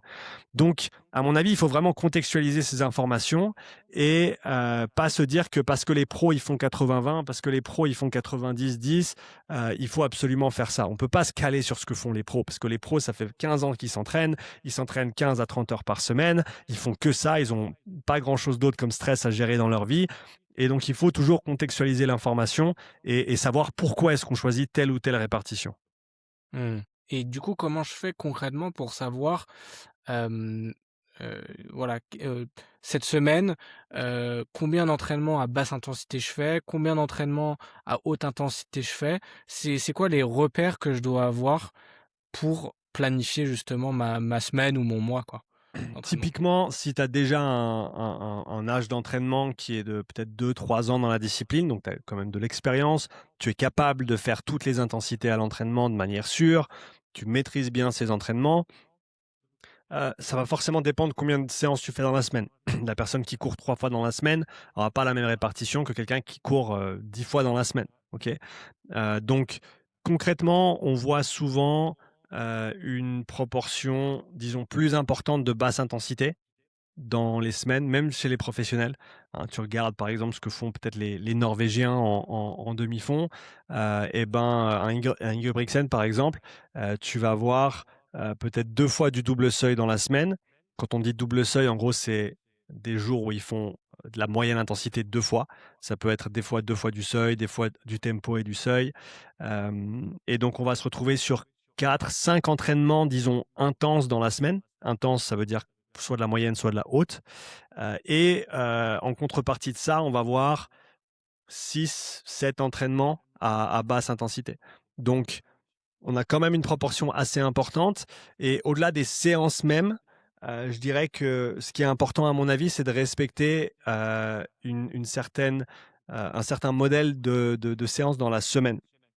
Ce que je veux dire par là, c'est que il semblerait en tout cas que le corps répond mieux et récupère mieux lorsque tu alternes des jours difficiles et des jours plus faciles. Quand il y a disons une absence de monotonie ou une monotonie qui est pas trop élevée, monotonie, ça veut simplement dire que tous tes jours se ressemblent en termes de charge, d'intensité, de durée, et cetera. Donc, avoir de la variation de charge de jour en jour, il semblerait que ce soit intéressant pour que le corps s'adapte bien et que tu puisses récupérer. En gros, un jour difficile, un jour plus facile, un jour difficile, un jour plus facile. Pour prendre un exemple concret, quand je bossais dans le rugby, je bossais avec des rugbyman amateurs. Ils s'entraînaient mardi soir, jeudi soir. Ils avaient un match soit le samedi, soit le dimanche. Donc déjà, ils avaient 3 jours qui allaient être difficiles dans la semaine. Parce que le mardi et le jeudi, ils vont s'envoyer, c'est l'entraînement, il faut y aller. Et le week-end, forcément, c'est le match, t'as pas le choix. Donc, moi, ce que je venais faire en prépa physique, c'est que je venais caler leurs entraînements de renfort lourd le mardi à midi et le jeudi à midi. Ce qui faisait que le mardi, ils avaient 2 entraînements difficiles, le renfort à midi, le rugby le soir, et pareil le jeudi. Et ça fait que le lundi, le mercredi, le vendredi et le dernier jour du week-end qui n'était pas occupé par le match, ils avaient le temps de récupérer. On pouvait faire un peu d'endurance générale, on pouvait faire un peu de prévention de blessures, etc., etc., du développement technique. Mais on venait vraiment changer concrètement et de manière très, très, disons, visible, la nature de chaque jour d'entraînement. Parce que si j'avais étalé le renfort sur le lundi, le mercredi, le vendredi, les gars, ils auraient plus pu récupérer et ça aurait été un petit peu compliqué. Donc, à mon avis, ça devient intéressant quand on parle de programmation de penser à cette organisation de semaine et à penser, voilà, quels sont mes jours clés, quels sont mes jours difficiles, là où je vais condenser mon travail qui va être un peu plus demandant et alterner avec des jours plus faciles. Et encore une fois, combien de hautes, combien de basses, combien de moyennes dépend de la personne. Est-ce que tu récupères ou pas? Est-ce que tu progresses ou pas? À mon avis, c'est ça les questions qui vont faire qu'on peut orienter la prise de décision. Ah, il faut peut-être switcher une de ces séances pour de la basse intensité parce que là, on voit que ça commence à coincer un peu parce qu'on en fait peut-être un petit peu trop. Peut-être que ça passe pendant 2, 3 semaines. Peut-être que tu peux capitaliser là-dessus pendant 2, 3 semaines, mais peut-être qu'après, il faut revenir à quelque chose d'un petit peu plus équilibré pour pouvoir récupérer et pour pas creuser un trou trop loin. Mmh. Yes. Est-ce qu'un point qu'on pourrait pas, un repère qu'on pourrait pas utiliser, c'est le fait que, par exemple, en début de bloc, tu te dis: «Je vais faire, tant» sur mes séances clés où on veut qu'il y ait vraiment de la qualité, tu te dis: «Je vais faire tant d'intervalles à telle allure», et si je n'arrive pas à tenir ces allures, sur mon entraînement parce que, je suis cuit ou j'arrive parce que, par exemple, allez, on va prendre, la première fois, je fais 6 fois 30-30. Ensuite, j'ai mon évolution. La prochaine fois, ça sera peut-être 8 fois 30-30. Sauf que la fois d'après, j'arrive pas à tenir mon 8 fois 30-30. Est-ce que ça peut pas être un indicateur clé de savoir que, OK, j'en fais trop? Ou alors est-ce que c'est normal d'en arriver là aussi de temps en temps? C'est une très bonne question et donc là, on parle concrètement de la baisse de performance à l'entraînement, hein, du fait que tu étais capable de tenir une certaine allure sur un entraînement donné, à un moment donné et qu'une semaine plus tard, 2 semaines plus tard, tu es plus capable de répéter cette même séance. Alors forcément, outre le contexte externe, par exemple, tu as des soucis à la maison, pro, perso, etc., parce que ça va forcément influencer ta capacité à t'exprimer sur une grosse séance.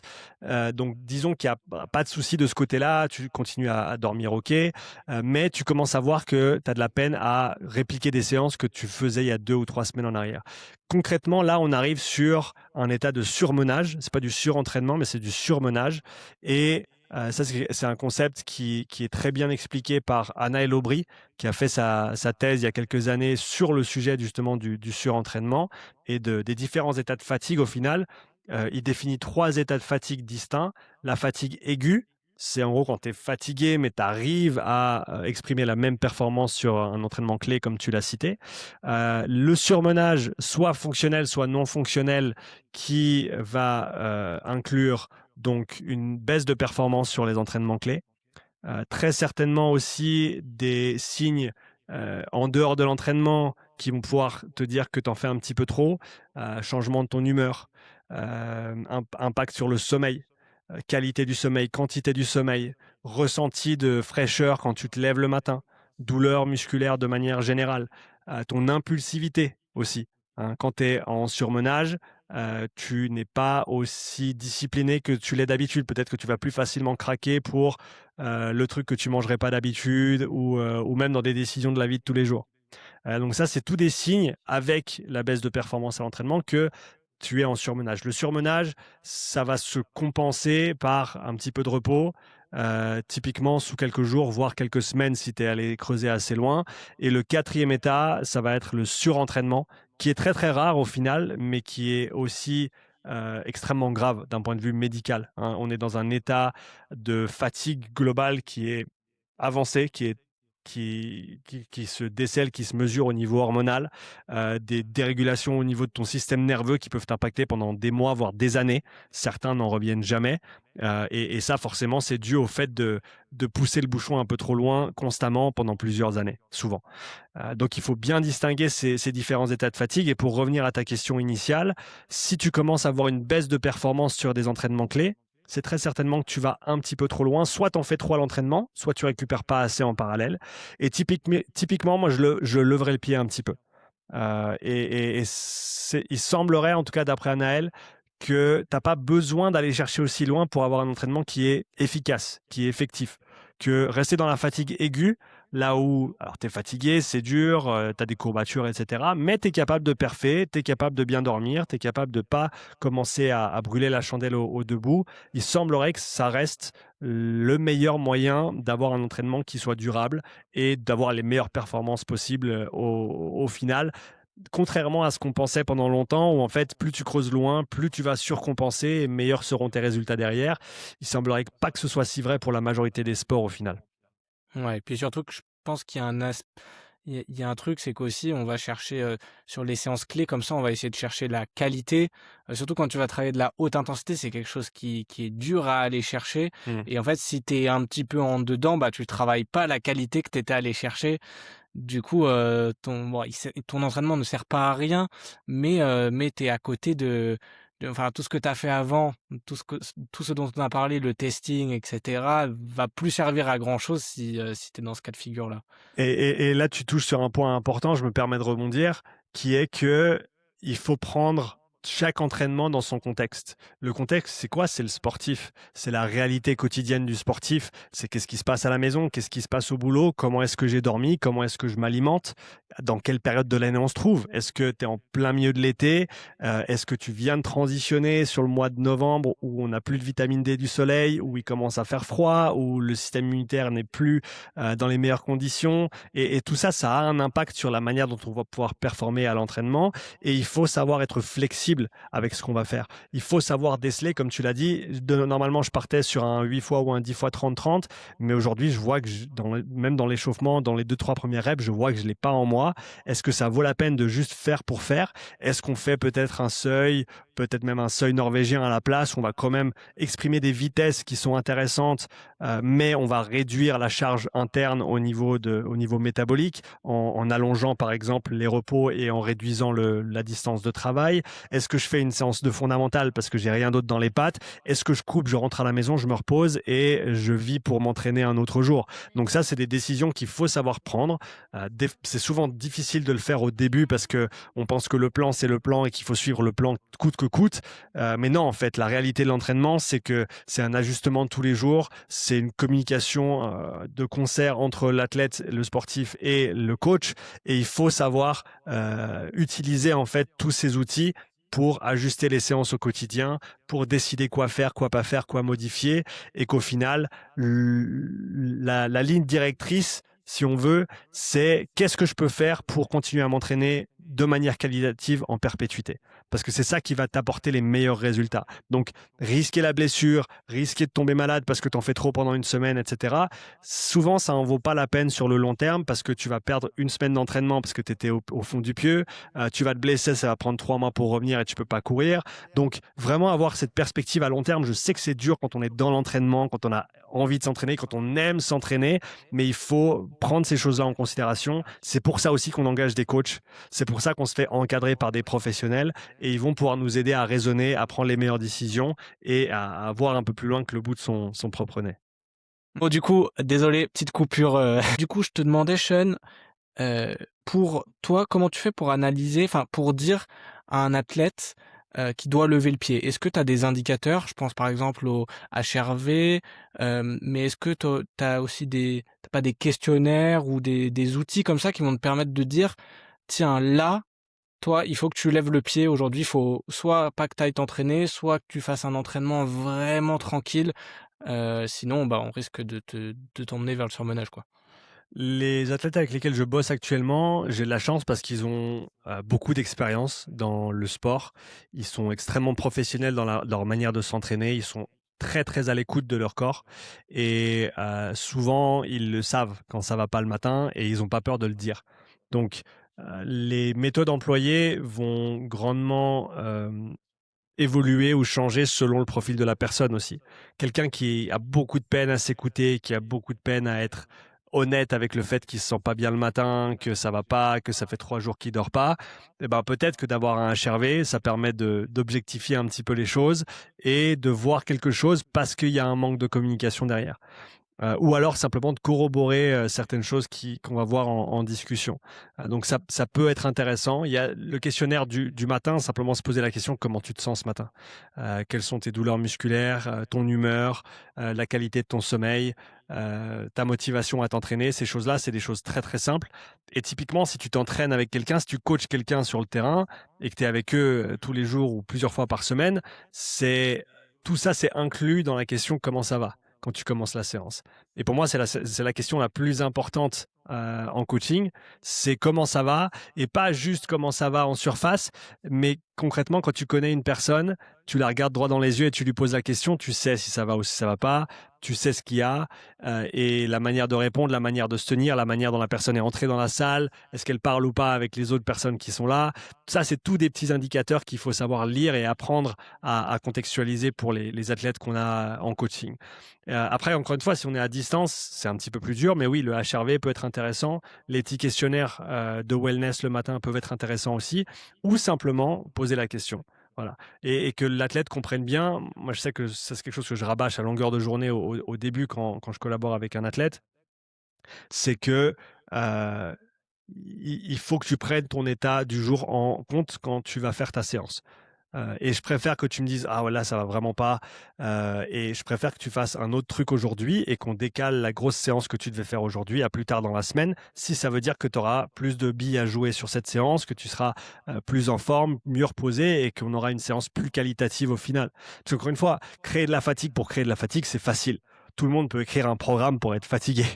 Le plus dur, c'est d'avoir un programme qui est stimulant et duquel tu peux récupérer et donc t'adapter pour en bénéficier au maximum. Donc, je pense qu'il faut vraiment adapter en fait le mode de communication à la personne qu'on a en face, comprendre si elles sont en mesure de communiquer ou pas, quels avantages on aurait à rajouter des datas, hein. parce que souvent, selon le mode opératoire, ça peut rajouter des contraintes temporelles, logistiques. Et est-ce que ça en vaut la peine? Est-ce que tu en as vraiment besoin?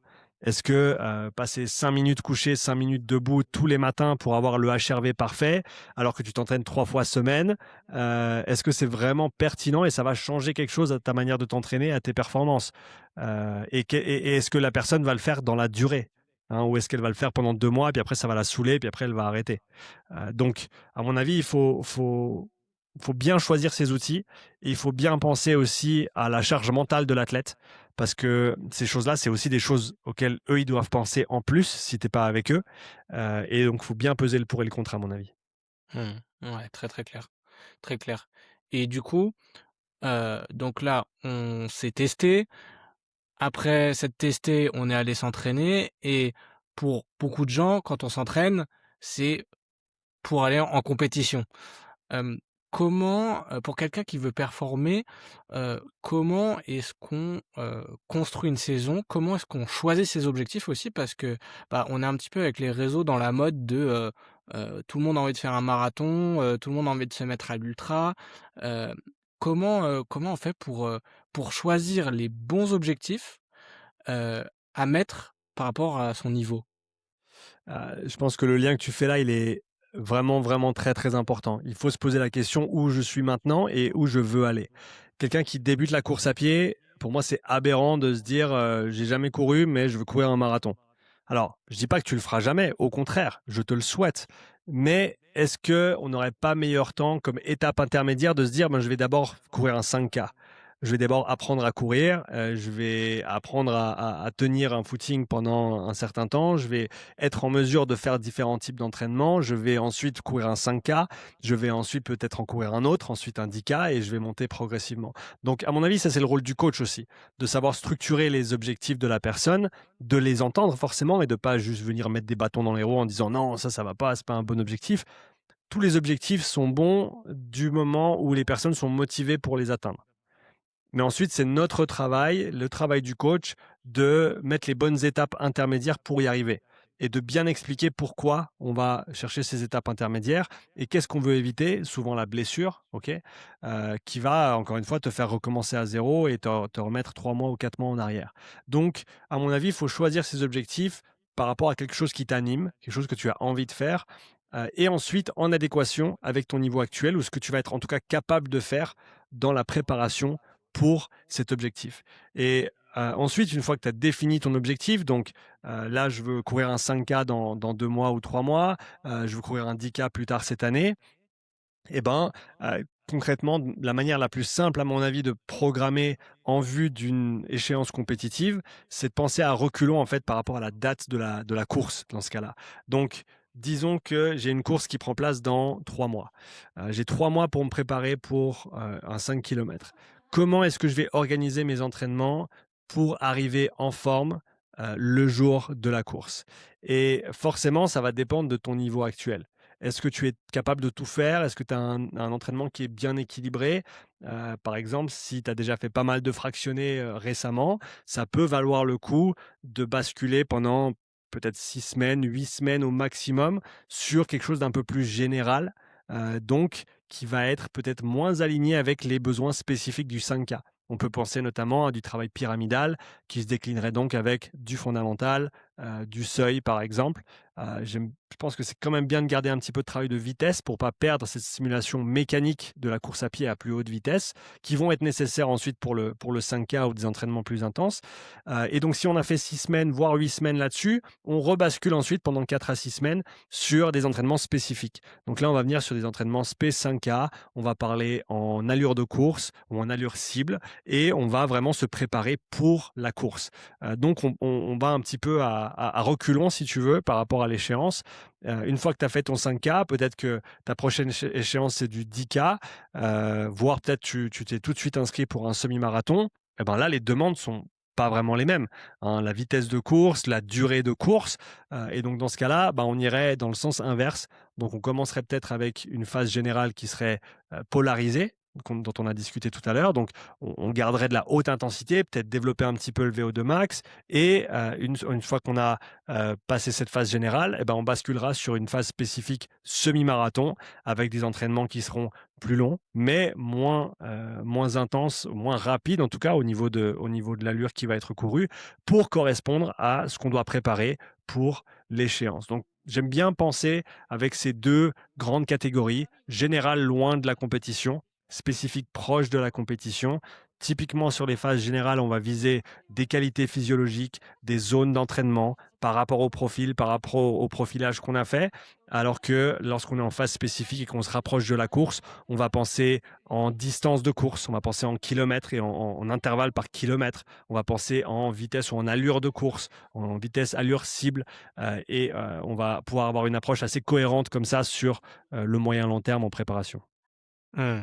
Et tu vois, moi, j'aime bien, donc j'ai un peu la même philosophie, c'est-à-dire que j'y vais à reculons. Je regarde, voilà, quelles sont les spécificités de mon objectif.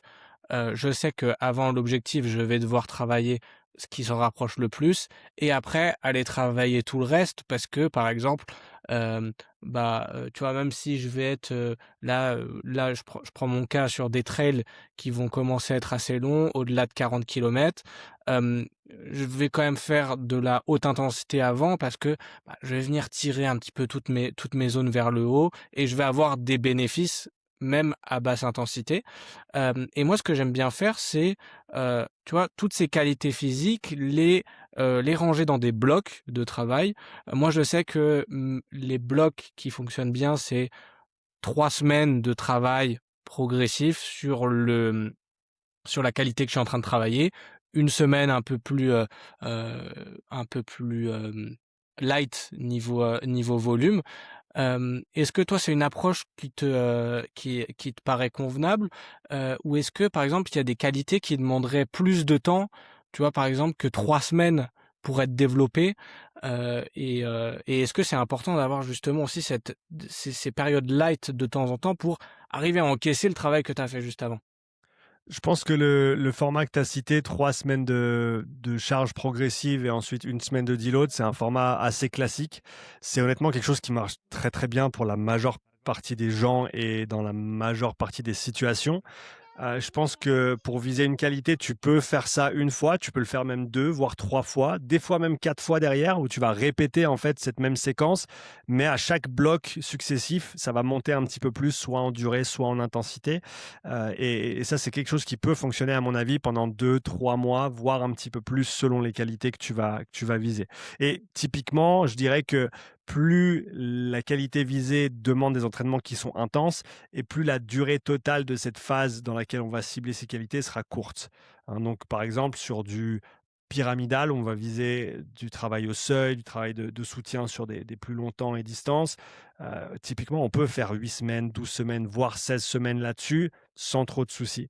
Alors que sur un entraînement vraiment pur VO2 max, sur du polarisé, je trouve que 4 semaines, c'est déjà bien, 6 semaines, c'est solide, 8 semaines, ça commence à devenir pas mal. Peut-être 10 ou 12 semaines pour certains, mais au-delà, ça va commencer à vraiment taper fort et ça va être compliqué pour la récupération. Donc, il faut bien toujours équilibrer par rapport à ça aussi. Les semaines de deload, elles sont pas forcément nécessaires. Ça peut vraiment dépendre de la personne.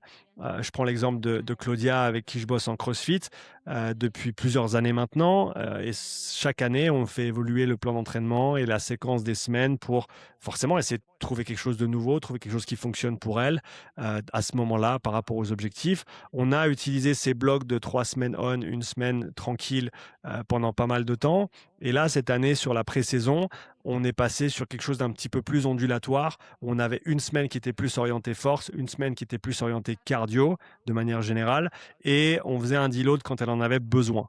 Encore une fois, elle s'écoute bien, on voit venir les signes avant-coureurs que ça en fait un petit peu trop, donc on arrive avec toute l'équipe à se dire, ok, ben, la semaine prochaine on coupe, voire maintenant on coupe parce qu'elle en a besoin, et on évolue de manière un petit peu plus intuitive comme ça.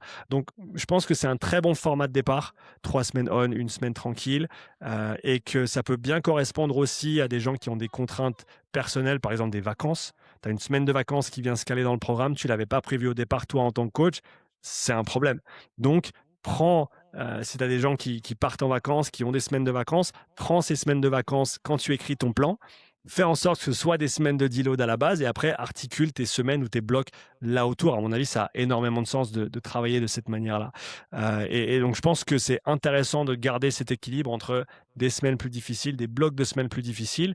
Mais après, on peut aussi se dire que dans certains cas, par exemple, je sais pas, tu prépares une course ultra en vélo qui requiert énormément de volume, mais tu n'as pas beaucoup de temps chaque semaine pour t'entraîner. Et ben peut-être que tu vas avoir une semaine avec plus de volume, une semaine avec moins de volume. Sur les semaines où tu as plus de volume, tu as peut-être 2 voire 3 jours qui se suivent avec des grosses sorties.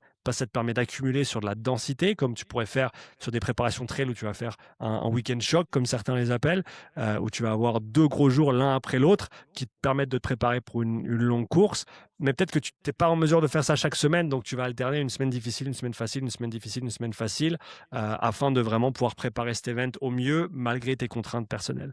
Donc, le 3+1 fonctionne très bien, c'est une bonne base de départ, mais après on peut techniquement varier selon les besoins, selon les affinités aussi, selon l'expérience du sportif et du coach, selon ce qu'on cherche à faire. Yes, yes. Maintenant, Sean, j'aimerais passer sur, une dernière partie parce qu'il nous reste plus beaucoup de temps. C'est une partie que j'aime bien mettre, dans le podcast parce qu'on en a parlé juste avant le podcast, mais, c'est une partie qu'on n'entend pas souvent, dans notre milieu, donc dans le côté santé et sport performance. C'est un petit peu, tout le côté, business qui s'y cache derrière. Aujourd'hui, toi, comment se répartit ton activité pro? La grande majorité de ce que je fais aujourd'hui, c'est de la formation. Donc, c'est de la formation professionnelle donc pour les coachs, prépa physique, kiné. C'est des programmes en ligne, c'est des guides en ligne que je peux créer au niveau digital. C'est des interventions en présentiel sur des séminaires, sur des formations, etc. Ça va être la majeure partie de mes activités aujourd'hui. Je fais aussi de plus en plus de consulting, comme je l'ai dit avant, donc pour des coachs, pour des organisations sportives, pour des athlètes, où on va peut-être analyser leur semaine d'entraînement en vue d'un certain objectif, comment est-ce qu'on peut mieux organiser les choses. Pour des coachs, ça peut être sur leur manière de travailler, leur manière de planifier, sur un cas concret qu'ils ont et ils aimeraient un avis externe, sur des développements techniques ou des analyses de profils physiologiques, des choses comme ça. Pour des organisations sportives, ça peut être sur le créneau de comment est-ce qu'on va développer l'endurance de nos footballeurs sur la saison par rapport aux demandes, par rapport aux besoins et par rapport aux contraintes. Donc voilà, aider ces différentes personnes à leurs différents niveaux respectifs. Et ça va être on va dire mes 2 activités principales aujourd'hui. Ah génial, et du coup, tu bosses tout seul, toi, sur cette activité-là, ou tu as du monde, qui t'aide? Non, j'ai ma femme qui m'aide, Lynn, qui est toujours derrière moi dans l'ombre et qui m'aide à rester structuré, qui m'oriente, qui fait beaucoup du travail aussi, administratif, de structure derrière. Là, notamment avec notre déménagement récent en France, on est, maintenant reconnu comme organisme de formation en France et donc on a toutes les démarches de qualité à faire aussi là-dessus pour, rester dans les clous et bien faire et même mieux faire notre travail qu'avant. Donc c'est un gros travail qui est demandé dans l'ombre et ça c'est quelque chose qu'on fait forcément ensemble et elle m'aide beaucoup avec toute cette structure. Elle m'aide aussi avec toute la partie stratégie, toute la partie marketing, communication de Upside Strength. C'est une partie qui est importante aujourd'hui, hein, tout le travail qu'on fait sur les réseaux, que ce soit sur le podcast, sur le contenu, etc. C'est notre manière d'apporter quelque chose à la communauté, de la faire vivre aussi et d'essayer d'aider un maximum de monde. Ça a toujours été notre objectif au final, d'aider un maximum de monde. Avant, c'était plutôt les sportifs. Maintenant, c'est plutôt les coachs. Je travaille aussi avec Loïc, un monteur, qui fait beaucoup du travail de montage, que ce soit sur les podcasts, sur les formats courts, etc. Donc, on est une petite équipe et par choix pour l'instant, parce que on a décidé qu'on préférait faire notre boulot, quitte à en faire un petit peu moins plutôt que de faire de la gestion de personnel. Et on a aussi une nouvelle vie ici. Donc on habite en France. Concrètement, on a acheté une maison dans la forêt. Donc on est un petit peu loin de tout. c'est une nouvelle vie à laquelle il faut se faire. Il y a des choses à faire. Il y a plein de boulot à faire sur la maison, sur la propriété. Il y a les poules à nourrir. Il y a les renards qui veulent manger tes poules. Il y a toutes ces choses-là qu'il faut apprendre à gérer. Il faut couper du bois, il faut aller chercher du bois dans la forêt pour la cheminée. Donc, on essaie de trouver un bon équilibre aussi entre l'aspect professionnel, l'aspect personnel, l'entraînement aussi. D'ailleurs, après le podcast, on va s'entraîner avec ma femme. Donc, voilà, essayer de trouver un bon équilibre entre tout ça et profiter aussi de tout ce qu'on a pu accomplir jusqu'à aujourd'hui, dans le sens où euh, j'ai très souvent tendance à me précipiter dans les choses, à vouloir faire les choses vite, mais il faut que j'apprenne maintenant à faire les choses étape par étape, une à une, à pas trop me précipiter sur les choses parce que avec maintenant tout ce qu'on a développé ces 10 dernières années, eh ben forcément maintenant les projets ils prennent plus longtemps. Ils peuvent pas juste se faire en une après-midi. Ça prend des fois des jours, des fois des semaines, voire des mois même pour accomplir quelque chose, notamment sur par exemple la structure d'une nouvelle formation. C'est des choses qui prennent beaucoup de temps et beaucoup de travail, donc il faut faire ces choses petit à petit. Et il faut savoir le faire avec patience et avec régularité. De toute façon, c'est la seule manière de réussir, que l'on parle d'entraînement ou que l'on parle de business. Il faut faire les fondamentaux encore et encore de manière disciplinée et régulière. Yes. Et du coup, comment tu t'organises, toi, niveau, que ce soit niveau travail, niveau sport, mais aussi avec bah, la vie familiale? Est-ce que toi, tu es plutôt du genre hard work à fond, équilibre, ou alors ça va dépendre des périodes? Équilibre et ça va dépendre des périodes. Le hard work all the time, je l'ai fait pendant assez longtemps et je me suis presque cramé les ailes en le faisant. Ma femme a fait un gros burn-out il y a quelques années après la naissance de notre fils, et le fait de continuer à pousser au rupteur alors que ton corps il te dit d'arrêter mais tu l'écoutes pas. Et elle a su m'aiguiller quand moi j'ai commencé à ressentir ces choses-là, quand j'avais plus envie d'aller donner des séminaires, quand j'avais plus envie de travailler, le travail qui est ma passion aujourd'hui encore. Et donc ça, c'est des signes, encore une fois, comme à l'entraînement. Quand tu n'as plus envie de t'entraîner, il y a un problème, il faut regarder un petit peu ce qui se passe autour. Et donc aujourd'hui, j'apprends à faire les choses de manière équilibrée. Je travaille dur, je veux dire, je me pose et je bosse. Aujourd'hui, j'ai bossé quoi, 6 7 heures, ce qui fait une bonne journée de travail. C'est pas la plus longue que je fais, mais c'est déjà une bonne journée de travail. Et je fais ça la majorité des jours. Souvent le week-end, je bosse un petit peu moins, mais j'arrive toujours à placer 1 heure ou 2 heures par-ci, par-là. Souvent le matin, alors pas souvent tous les jours parce que je suis assez à cheval sur ma routine. C'est quelque chose que j'aime bien et qui m'aide ensuite à me sentir bien dans la vie de tous les jours.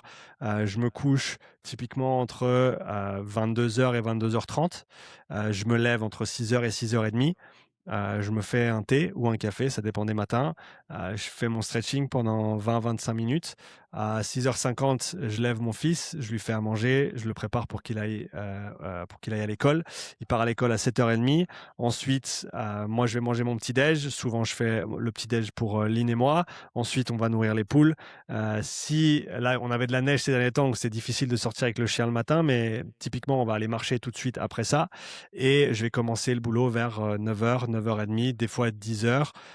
Et concrètement, je vais bosser typiquement de 10h à 17h sans trop d'interruptions. Souvent, je prends une petite pause à midi pour manger avec madame. Ensuite, à 17h, c'est entraînement. Ensuite, j'aide Lynn avec la cuisine et avec le souper. On mange ensemble vers 19h. Et ensuite, on va vaquer à nos occupations, que ce soit prendre un bain, lire un livre, passer un peu de temps au coin du feu, faire un petit stretch encore si nécessaire. Donc, typiquement, ça, c'est ma journée standard. C'est rare qu'elle change beaucoup. Des fois, forcément, il y a d'autres activités à faire. Des fois, il y a pas mal de travail à faire en extérieur. Des fois, je suis en train de refaire tout le garage pour avoir un nouveau bureau, salle de sport aussi. Donc, il y a des heures à mettre là-dedans. Ça dépend des jours. Mais typiquement, ma journée, elle change pas trop. Et d'ailleurs, plus le temps avance et plus j'aime avoir cette routine parce que elle me permet de continuer à progresser au quotidien. Je m'entraîne, je me sens bien, je dors bien, je mange bien. Grâce à madame, c'est elle qui fait la majorité du travail de ce côté-là. Et ça me permet de rester productif aussi avec le boulot et de pas m'épuiser comme j'ai pu le faire dans le passé. Trop bien, trop bien. Euh, Sean, j'ai encore, j'aurais des centaines de questions à te poser encore. Mon conducteur, je l'ai, j'ai dû sauter tellement de parties. On va approcher de la fin là. Si On tu, peut prendre 10-15 minutes de plus si tu veux, y a pas de ouais. souci. Bah, alors, si on peut prendre 10-15 minutes de plus, euh, justement, je voulais, toi, moi, il y a un sujet qui me tient à cœur, c'est l'éducation sur la santé, de par bah, mon passé en tant que kiné libéral, où bah, je me rendais compte qu'en France, l'éducation sur la santé, c'est pas quelque chose qui est inné, généralisé, où avant de prendre en charge quelqu'un, il y a beaucoup de, de basiques à donner, par exemple sur l'alimentation, sur le sommeil, etc. Est-ce qu'en Suisse, c'est le cas? C'est quoi le niveau d'éducation? J'ai eu Blaise Dubois la dernière fois qui est québécois et on a pu échanger sur justement le Québec et je voulais savoir ton avis en Suisse là. C'est difficile de dire en Suisse parce que j'ai toujours, enfin, depuis que je suis revenu en Suisse, au moment où on est revenu en Suisse, j'ai toujours vraiment été indépendant dans mon travail et j'ai rarement été confronté, on va dire, à des milieux généraux comme l'éducation, etc. De manière générale, je dirais que à mon avis, c'est vrai un petit peu partout, c'est qu'on n'a pas assez de temps qui est mis sur ces créneaux-là et que la santé, c'est quelque chose de fondamental et que malheureusement, c'est pas enseigné aux enfants. Alors pas partout, hein, il y a des endroits où ça l'est plus qu'à d'autres, mais clairement, c'est des choses qui sont pas assez abordées. C'est des choses, à mon avis, qui sont primordiales, qu'on devrait apprendre quand on est gamin et qu'on devrait garder toute notre vie. Pourquoi c'est important d'être actif physiquement? Pourquoi c'est important de bien manger? Comment est-ce qu'on peut bien manger? Qu'est-ce que tu peux faire à ton échelle, peu importe où tu te situes pour bien manger? Qu'est-ce qui est important au niveau du noyau familial aussi et pour les enfants, hein, le fait de manger ensemble à chaque repas ou en tout cas quand les enfants sont avec toi, que tu sois pas toujours sur ton téléphone pendant que tu es en train de manger avec la famille, la relation que tu as avec la nourriture, c'est tout des choses qui sont extrêmement importantes à mon avis et qui sont simplement pas assez abordées. Donc malheureusement, je saurais pas te dire si en Suisse c'est mieux qu'en France ou moins bien qu'en France, mais concrètement, on n'en parle pas assez et il faut qu'on mette un point d'honneur à apporter plus d'informations là-dessus et à donner des clés pour que les gens ils puissent développer leur connaissance, leur compréhension pour les appliquer à eux-mêmes, à leurs enfants et à leur entourage. Mmh. Ouais, et tu sais, c'est quoi la place du sport à l'école en Suisse? Nous, ça va être selon les niveaux, entre 2 et 4 heures d'activité physique par semaine. Donc, c'est les cours d'EPS où il n'y a pas vraiment on te fait courir généralement. Enfin, moi, c'est l'expérience que j'ai eue 3 fois 500 autour d'un stade, mais on t'explique pas vraiment voilà, pourquoi tu le fais, etc. Comment c'est en Suisse justement? Est-ce que, il y a une place un petit peu plus importante ou c'est à peu près les mêmes, C'est à peu près pareil. C'est à Mmh, peu près pareil et je pense pas qu'on puisse généraliser par pays parce que tu vois, on vient de déménager en France et il s'avère qu'on est tombé dans un coin où notre fils a intégré le collège, il a commencé la sixième cette année et il s'avère qu'ils ont une section vélo dans le collège. trop bien. Et donc mon fils, il fait 4 heures de vélo par semaine, 4 heures de PS par semaine et l'association sportive le mercredi après-midi. Donc le gamin, il s'entraîne plus que moi. Mmh. Il fait 10 heures de sport par semaine. Ça le canalise, il est en pleine forme, il grandit bien, il est concentré en classe, il dort bien le soir quand il rentre à la maison. Donc à mon avis, les 2 à 4 heures par semaine, c'est pas suffisant. Quand tu as des gamins qui sont assis sur des chaises 6 heures, 8 heures par jour, c'est absolument pas suffisant d'avoir même pas 1 heure de sport par jour là-dedans. Je pense qu'à mon avis, on devrait avoir au moins 2 heures de sport par jour pour Mmh. les enfants, que ça fait partie de notre ADN en tant qu'être humain et que on le voit aujourd'hui, hein, la condition physique des jeunes et des moins jeunes est en chute libre et c'est dramatique. Et donc à mon avis, c'est pas suffisant et on peut toujours faire mieux. Et si c'est pas fait à l'école, c'est à nous les parents de prendre nos responsabilités le week-end et de sortir avec les gamins, d'aller faire une randonnée, d'aller faire un tour en vélo, d'aller marcher le samedi matin et le dimanche matin pour passer du temps ensemble et passer du temps dehors. C'est pas facile. Ça prend du travail, ça prend de la responsabilité, mais c'est pour ça qu'on est là. C'est pour ça qu'on a choisi d'avoir des enfants. Et à mon avis, c'est extrêmement important de le faire. Ouais, c'est clair. C'est clair parce que je trouve aussi qu'il y a le sport, au-delà de l'aspect purement physique, c'est un super, un super atout niveau éducatif parce que, bah, en fait, quand tu fais du sport, tu apprends à compter, tu apprends à faire des calculs, tu vas apprendre toutes les autres matières, en fait, la SVT, la physique, même, le français, s'il faut que tu écrives un rapport ou quoi. Donc c'est pour ça que j'essaie de m'intéresser à cette partie-là et d'essayer de comprendre, ce qui se fait, dans le monde ou chez nos voisins ou chez, les pays francophones. Je trouve que c'est vraiment, hyper intéressant comme sujet et je pense que ça peut être une clé pour améliorer la santé, de la population en général, que ce soit fait dès la racine. Je sais pas ce que tu en penses? C'est pas qu'une clé, c'est la clé. Ouais. C'est la clé, parce que l'activité physique améliore tout le reste. Améliore les capacités cognitives, comme tu l'as dit, améliore le tissu social, améliore forcément la santé. Et oui, forcément, l'alimentation est importante, mais entre quelqu'un qui décide de juste manger bien et quelqu'un qui décide de juste s'entraîner plus, à mon avis, sur le long terme, le s'entraîner plus a plus d'impact de manière globale. Idéalement, il faut faire les deux. Forcément, on n'est pas dans le ou, on est dans le et. Mais clairement, l'activité physique devrait être renforcée, devrait être encouragée, devrait être vraiment mise en avant. Et c'est quelque chose qu'on devrait faire chez les plus petits comme les moins jeunes aussi. Yes, trop bien et sur ces mots, Sean, est-ce que tu aurais un petit take home message, pour mon audience? Un petit conseil, que tu pourrais donner? Je pense qu'il faut chercher à avoir une relation saine avec l'entraînement. Je pense que c'est bien de se dépenser, c'est bien de se vider la tête, c'est bien des fois de s'envoyer dans le mur parce que tu en as besoin, mais ça devient problématique quand tu as besoin de le faire tout le temps comme ça. Et que moi, j'étais dans ce cas-là aussi il y a quelques années en arrière, et je pense qu'on peut avoir une relation équilibrée à l'entraînement, parce qu'on sait que c'est important, parce que c'est pas une contrainte, c'est un plaisir. C'est un plaisir de se dépenser, c'est un plaisir de s'exprimer physiquement et donc vraiment se poser la question pourquoi on le fait et essayer de développer ce côté-là, de prendre du plaisir, d'explorer de nouvelles disciplines aussi, hein.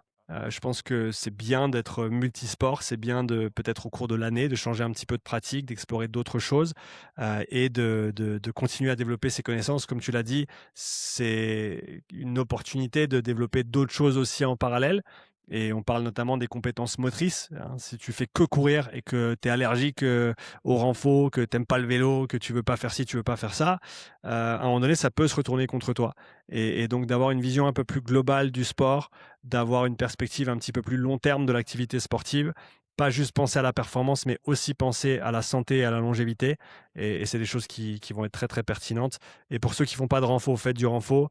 Pour ceux qui font du renfort mais pas de cardio, faites du cardio, parce qu'encore une fois, il faut les 2 si on veut vivre bien et longtemps. Super, merci Sean. Où est-ce que tu as envie de rediriger les gens? Les gens, ils peuvent aller voir ce qu'on propose sur academy avec un y.upsidestrength.com. Il y a des programmes d'entraînement, il y a des guides pour ceux qui veulent apprendre à se tester au lactate, comprendre le système respiratoire, maîtriser le RPE. Il y a des formations professionnelles aussi pour les coachs, préparateurs physiques, kinés qui veulent maîtriser la planification de l'endurance, savoir comment écrire des programmes, prendre des gens en charge, faire des profilages, etc. Donc academy avec un y.upsidestrength.com. Parfait. Tous les liens seront en description. En tout cas, merci beaucoup, Sean, pour ton temps, pour tes explications toujours aussi claires.